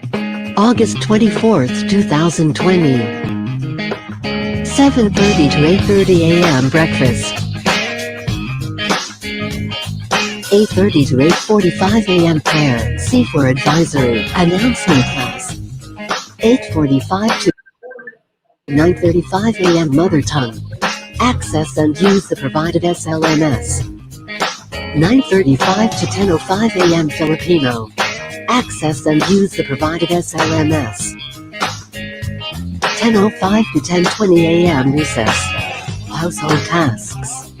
10:20 to 10:50 a.m. may be used for reading time in English. Access and use the provided SLMS. 10:50 to 11:40 a.m. Mathematics. Access and use the provided SLMS. 11:40 to 1 p.m. Lunch. Household tasks.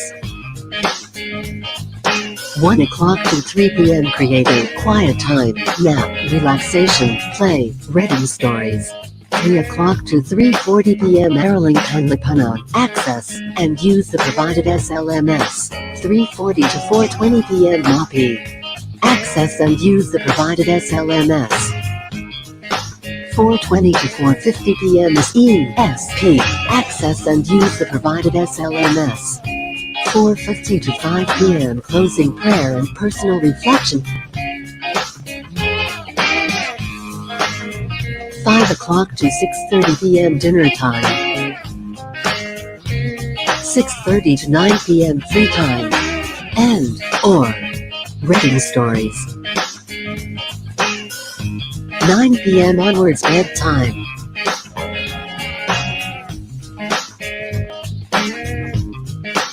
Total in minutes 240. First sum 270. Second sum. Thank you and goodbye. Sample home and online instructional plan. Grades 2 to 3. 7 o'clock to 8 a.m. breakfast. Wake up, get dressed. 8 o'clock to 8:15 a.m. prayer. See for advisory, announcement class. 8:15 to 9:05 a.m. Mother tongue. Access and use the provided SLMS. 9:05 to 9:55 a.m. Filipino. Access and use the provided SLMS. 9:55 to 10:10 a.m. recess household tasks. 10:10 to 11 a.m. English. Access and use the provided SLMS.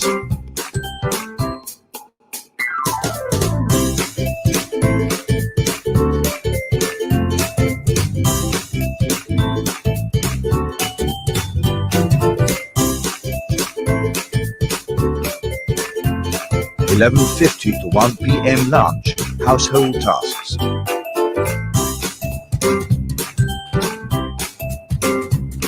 $1 o'clock to 2 p.m. creative, quiet time, nap, relaxation, play, reading stories. 2 o'clock to 2:50 p.m. mathematics, access and use the provided SLMS. 2:50 to 3:30 p.m. Araling Filipino, access and use the provided SLMS. 3:30 to 4:10 p.m. Maybe access and use the provided SLMS. 4:10 to 4:40 p.m. ESP, access and use the provided SLMS. 4:40 to 5 p.m. closing prayer, personal reflection. 5 o'clock to 6:30 p.m. dinner time. 6:30 to 9 p.m. free time, reading stories.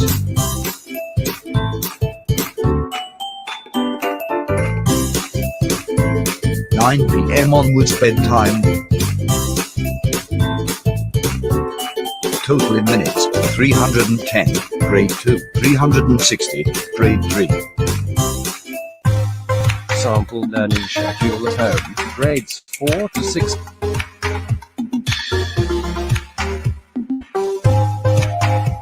7 o'clock to 8 a.m. breakfast. 8 o'clock to 8:15 a.m. prayer, see for advisory, announcement class. 8:15 to 9:05 a.m. Filipino.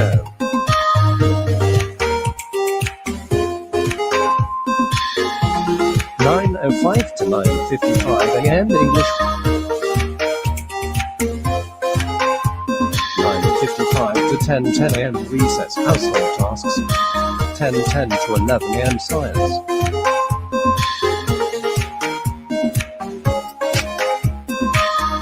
11 o'clock to 11:50 a.m. mathematics. 11:50 to 1 p.m. lunch household. 1 o'clock to 2 p.m. creative quiet time, nap relaxation, play reading stories.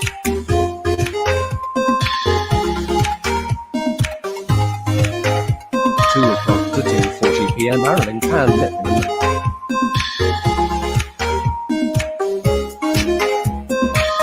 2:40 to 3:30 p.m. EPPTM. 3:30 to 4:10 p.m. MAP.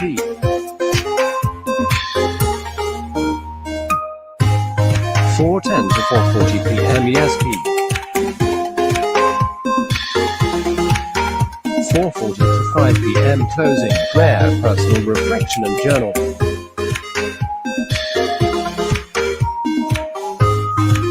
5 o'clock to 6:30 p.m. dinner time. 6:30 to 9 p.m. free time, reading stories.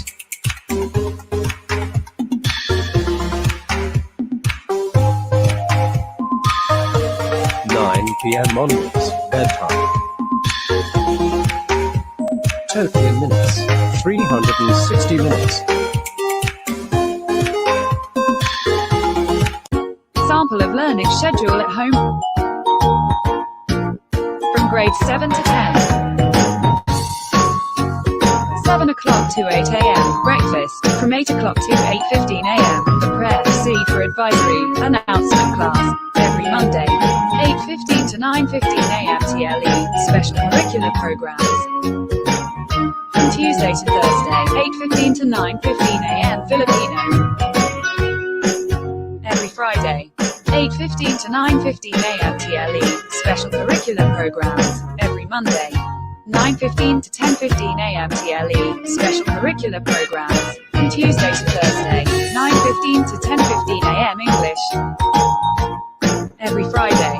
9:15 to 10:15 a.m. TLE special curricular programs. From 10:15 to 10:30 a.m. recess. Household tasks every Monday. 10:30 to 11:30 a.m. Filipino. From Tuesday to Friday, 10:30 to 11:30 a.m. Science. From 11:30 to 12 a.m. Independence, Collaborative Learning. 12 o'clock to 1 p.m. Lunch, Household Tasks, Creative. From Monday to Thursday, 1 o'clock to 2 p.m. Mathematics. Every Friday, 1 o'clock to 2 p.m. English, Access and User Provided SLMs. From Monday to Thursday, 2 o'clock to 3 MAPE, Access and User Provided SLMs. Every Friday, 2 o'clock to 3 p.m. Charity Panlapunan, Access and User Provided SLMs. From Monday to Tuesday, 3 o'clock to 3:30 p.m. Arabic Panlapunan. From Wednesday to Friday, ESP, Access and User Provided SLMs. Monday 3:30 to 4:30 p.m. Homeroom Guidance. From Tuesday to Friday, 3:30 to 4:30 p.m. Independent, Collaborative Learning. 4:30 to 5 p.m. Closing prayer, personal reflection and journal. 5 o'clock to 6:30 p.m. dinner time. 6:30 to 9 p.m. free time and already stories.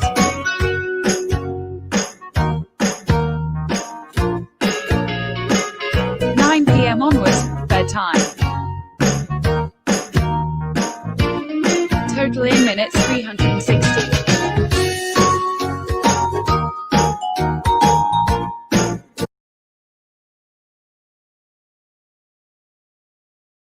Okay. So, teacher participants, sa nakikita nyo na video for elementary yun, pero if we can also adapt, no? If you can see in the video, it's a holistic schedule. So, wala talagang lull moments sa mga students. Sa elementary yun, now let us try to see or to present, no? Let us try to go over the prototype sample of schedule for grade 11 and grade 12. So, controller, pwede nating i-present this time for grade 11 and grade 12. So, sa PowerPoint presentation. So, let's start with grade 11. So, if you can see, okay, wait muna natin yung ating presentation. So, again, while waiting, okay, so mas advice or mas mabuti kung ang pag-present natin ng scheduling ay mas klaro for this time. So, sa grade 11, first semester, so makikita ninyo sa green color, sample po ito ng schedule, core subjects, these are the following subjects under core subjects: oral communication sa first semester, communication at pananaliksik sa wika at kulturang Pilipino, media and information literacy, general mathematics, earth and life science, earth science for STEM only. Okay, meron po tayong strand ng STEM. And of course, physical education or physical education and health, exercise for fitness. Now, for applied subjects, ang first semester for grade 11 na pwede nating ipasok is ang English for academic and professional purposes, followed by entrepreneurship. Now, mayroon tayong iba't ibang strands. So, specialized subject yung i-present natin dito. So, sa first semester, sa GAS, ang specialized subject niya is Humanities 1, any subject. For GAS, General Academic Strand. And for HUMS, Humanities and Social Science, Creative Writing, or Malikhaing Pagsulat sa Filipino. For ABM, we can have the Applied Economics. And for STEM, dito papasok yung pre-calculus. Okay. For the second semester sa grade 11, mamaya na lang natin yung specialization or specialized subjects. Sa second semester, ito yung core subject na kasali sa na kukunin ng mga learners natin. First is reading and writing skills. Then, pagbasa at pagsusuri ng iba't ibang teksto tungo sa pananaliksik, Filipino. Then, followed by contemporary Philippine arts from the different regions. Then, physical science. And for STEM, disaster readiness and risk reduction. Okay, balik muna tayo, Sir Mark. Controller, pakibalik muna. And then, sa applied subjects, dito na papasok yung practical research 1 for grade 11. And of course, kasama din ang empowerment technology. Now, sa specialized for TVL, sa specialized sa second semester, TVL, dito sa GAS, dito papasok yung Humanities 2. Any of the subject, ito yung specialized subject sa second semester sa grade 11. Sa HUMS naman, dito papasok yung creative non-fiction. Sa ABM, ang kanilang subject na i-offer for specialized subject, ito yung fundamentals of accountancy, business and management 1. Sa STEM, basic calculus. For TVL naman, we can refer to 95 specializations. For sports, human movement, and of course, for arts and design, creative industries 2, or it could be performing arts. So sa next slide, sa grade 12 naman ito na sample prototype for this for the upcoming class this August 24 na pwede nating i-adapt. Sa core subjects sa first semester, ito yung 21st century literature from the Philippines and the world. Next is Introduction to Philosophy of the Human Person, followed by Understanding Culture, Society, and Politics, then Personal Development, and of course, Physical Education and Health. This is the Philippine dances. Now, sa grade 11 grade 12 first semester applied subject, dito na papasok si Practical Research 2. Okay? Followed by Filipino sa piling larangan, academic input, sining, at disenyo, technical vocational. This is for the Filipino. Sa specialized subject, okay, ito yung sa GAS, first semester, grade 12, disciplines and ideas in the social sciences, applied economics din yung pangalawa. Sa UMS naman, Introduction to the World Religions and Belief System, followed by Community Engagement and Solidarity and Citizenship.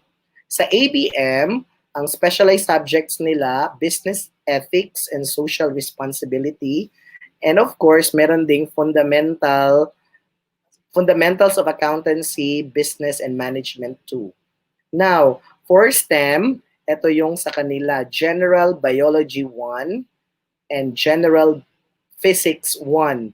Sa TVL, ito yung sa kanila, refer pa rin sa 95 specializations nila. Doon sila na pwede nilang piliin kung ano yung pwede nilang i-offer for specialized subject. Sa sports, Fundamentals of Coaching, and of course, sports, officiating, and activity management. So arts and design, physical, and personal development in the arts, and developing Filipino identity in the arts. Now, sa second semester ng specialized subjects, ang SAGAS, Organization and Management, meron din silang Disaster Readiness and Risk Reduction. Meron din silang elective. This may be taken from any of the tracks and strands. So pwede nilang kunin sa kahit anong strand. And of course, elective 2, same pa rin. This may be taken from any of the tracks or strand. Sa UMS naman, ang second semester specialized subject nila is Philippine Politics and Governance, followed by Trends and Networks and Critical Thinking in the 21st Century. Then meron ding Disciplines and Ideas in the Social Sciences. And last, Disciplines and Ideas in the Applied Social Sciences. Sa ABM naman, yung may nag-offer ng ABM, ito yung specialized subject, Business Math. Meron din silang Business Finance. Then organization and management, and of course, ang last, principles of marketing. Sa STEM, nag-offer na school ng STEM, ito yung specialized subject nila for second semester. Ito yung General Biology 2, and of course, meron ding Physics 2, meron ding General Physics 2, meron ding General Chemistry 1, and last na specialized subject is General Chemistry 2. Now, sa TVL, again, referred pa rin sila sa 95 specializations nila kasi more into skills sila. And of course, sa sports, ito yung specialized subject nila, Fitness, Sports, and Recreational Leadership. Meron din silang psychosocial aspects of sports and exercise. Meron ding fitness testing and exercising programming, and meron ding practicum in campus. And last but not the least, sa arts and design, ito yung kanilang specialized subjects, integrating the elements and principles of organization in the arts. Meron ding leadership and management in the different arts field, then apprenticeship and exploration of the different arts field, the following: media arts and visual arts, meron ding literary arts, meron ding dance, then music, and of course, theater. So if you can see, these are just samples, no? Prototype sample of what subject will be offered this upcoming opening of class. Yung sa video naman kanina, so controller, okay na po. Sa video kanina, yung sa mga grade, ay yung sa elementary, if you can see, ang ikinaganda sa presentation nun, you can see the holistic scheduling of a learner. Makikita mo na hindi lang babad yung bata sa academics. So meron din siyang break time, meron din siyang recreational time, then meron din siyang what we call this one, sleeping time, no? That could be for the elementary, and I think that could also be possible or feasible for the senior high school kasi yung mga bata natin, if we cannot give them a holistic type of schedule, medyo ma-distract talaga sila, especially ngayon na marami ng mga online games na pag hindi natin maibigay sa kanila yung exact na what you call this one schedule, so madadivert talaga yung kanilang mga attention. So ang ending, baka hindi nila ma-follow ang kanilang dapat na assigned task na i-accomplish of the day. So ganun lang yung ang input natin for the prototype schedule for the new normal setting of classroom setting. So if you have suggestions, these are just suggestions, no? If you can still create your own scheduling, no, you can suggest to your learners also your personalized no, sa school level ninyo na a prototype schedule for the upcoming classes. So I think that would be for the morning session. So I hope nga meron kayong nakuha ng mga informations na very important for the upcoming opening of class. I think my partner is now with me. Partner, no? Welcome. You are still with me and I'm happy na bumalik ka kasi we're almost done sa morning session. So Wow, that's great. Well, thank you I so think much. so. Ayan, Yes, salamat partner. Sir Brian. Yes, salamat Sir Brian. Ayun, thank you so much sa lahat ng ating mga naging trainers for this morning session. Pero nais ko lamang bigyan ng emphasis ano po doon sa mga na ibigay na impormasyon po sa inyo ng ating mga trainers. Una po, yung parang sort of review lang tayo kaunti ano, yung kanina present ni Ma'am Mai Aguirre ay patungkol po yun sa ating walkthrough ng ating MELCs na kung saan makikita po ninyo doon yung history kung bakit tayo nagkaroon nga ng MELCs. Kasi po baka magkaroon po ng kalituhan na alam, dami namang competency, ang daming ganito, ganyan. So kanina, naipaliwanag po yun ng maayos at na anuhan na po siya partner na naliwanagan na rin po ng ating trainer na si Ma'am Mai. Ano po. And of course, tulad nga ng sinabi ni Sir Laureto Camillo din kanina, that for the TVL po ay walang binago doon sa kanilang mga competency dahil nga po baka maapektuhan ang kanilang assessment or talagang maapektuhan yung kanilang assessment dahil iba yung approach pagdating doon sa ating tawag nito assessment ng TVL natin ng mga estudyante. But tulad nga po ng nasabi ko din kanina na kung saan ay dapat po meron kayong MELCs katabi po ninyo kasi nga po ang magiging output po ninyo sa ating webinar na ito sa 3 araw na ay yung lesson exemplar po na kung saan hindi naman po yun agad-agad na isusumiti po ninyo sa amin. So mamaya nga po ibibigay namin yung link that you can download po para masimulan nyo na at saka bibigyan po kayo siguro. I think if hindi ako nagkakamali, 1 linggo po ang ibibigay sa inyo para makagawa po kayo ng lesson exemplar. Base po, ito po base po yun doon sa MELCs, base sa inyong learning area or subject. At saka po, itong lesson exemplar, tulad ng nasabi ng ating mga trainers kanina, ito talaga yung ating bala. Kung ang ating LMS ay yun yung tinatawag nating armas natin para sa pagtuturo, dapat kailangan natin ng bala para yung armas ay gumana. So yung anong ilalagay natin sa LMS kung wala naman tayong gagawing lesson exemplar. Ano po?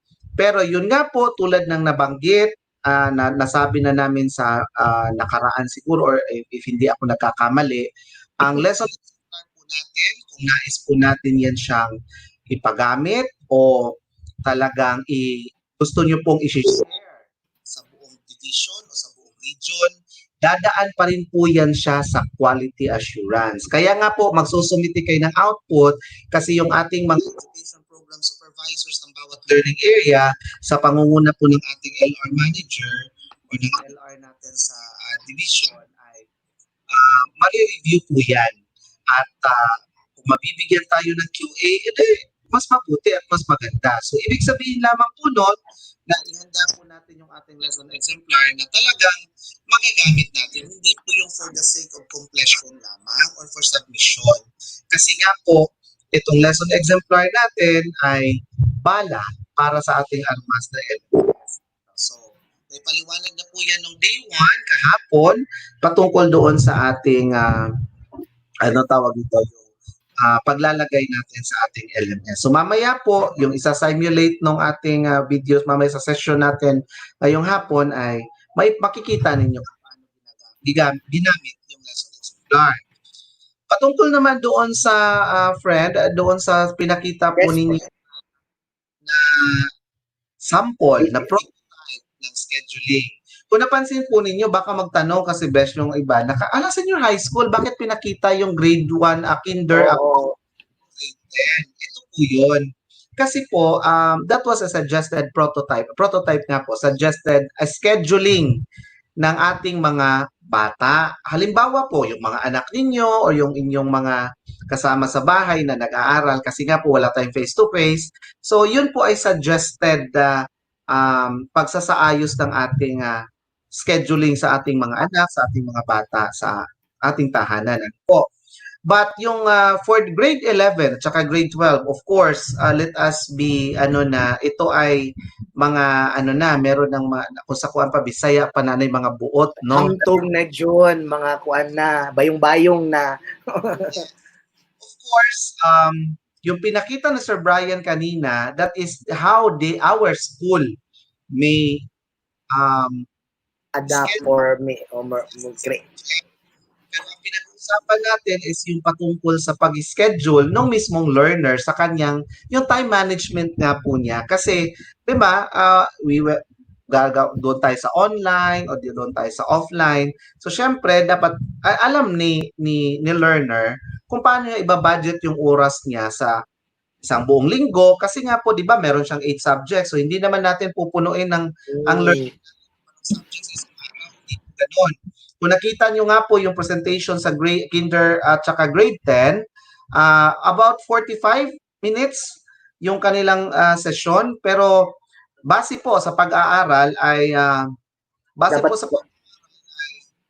dapat we can conduct our classes lalo na pag online at least 20 to 25 minutes. So yun din yung mga nakaraang webinar na pag nagtuturo tayo sa online, hindi naman kailangan talagang mahaba kasi nga po, andyan na yung guide natin kung anong papagawa natin sa kanila. Yun po yung lesson exemplar na sinabi nga ni Sir Camillo kanina, kung hindi po ako nagkakamali sa pandinig, ay yun po ang ating paper version ng ating LMS. Ayun. Yes. So, wag po kayong magkaroon ng agam sa inyong mga isip na ay, ganun talaga pala, susulit pala talaga namin. Hindi, yun po ay suggested lamang na productive yung ating pagmamanage ng ating oras at phone base sa ating gawaing bahay, base sa ating mga trabaho sa school, base doon sa mga subjects ng mga bata. Yun po. Ganun po yun. Ano po? So, Frank Brian, Yes, partner. Tama yung sinabi mo, partner, no? And also, Jude, kailangan din yung one thing na I appreciate sa video yung sa elementary basic ed na grade 1 to grade 6 na sample natin na scheduling for the learner. Holistic kasi yung June. At that will serve as their, what we call this one, guide. Kasi nga, as what I have said a while ago, June, ang mga bata natin ngayon, June, madali lang ma-distract, especially sa mga online games. So kung wala tayong gagawin na parang guide sa kanila na schedule, at least, and of course, kailangan din yung ang help ng mga parents to monitor, of course. Kaya nga this afternoon, part of our session will be focusing also to the role of the parents, June. Yun yung aabangan ng ating, what do you call this one, teacher participants. Okay. Yes. Okay. Oo. So, ganun po yun. Yun po ang magiging approach natin mamaya hapon. Ano po? Okay? So, mamaya po ibibigay namin sa inyo yung link kung saan po ninyo mada-download yung ating lesson exemplar. So, mamaya magbibigay din po ako ng kaunting paliwanag kasi po may medyo kaunting pagkakaiba sa 3 lesson exemplar at saka sa grade 4 to 12 lesson exemplar. Yes. Sa science na lesson exemplar. Ano po? Sa science, all science subjects regardless of grade level or basta may science related subject. Iba po yung may pagkakaiba lang. Yes. Especially sa content, June, iba talaga yung content ng basic ed at saka senior high school. Iba yung content, pero as to the developmental activities, mamaya. Yes, the same lang. Opo. Okay? So, friend, Besh, ang ating makakasama naman ngayon on screen bago tayo mag-break, no? Kasi, of course, Oh it's my almost... God.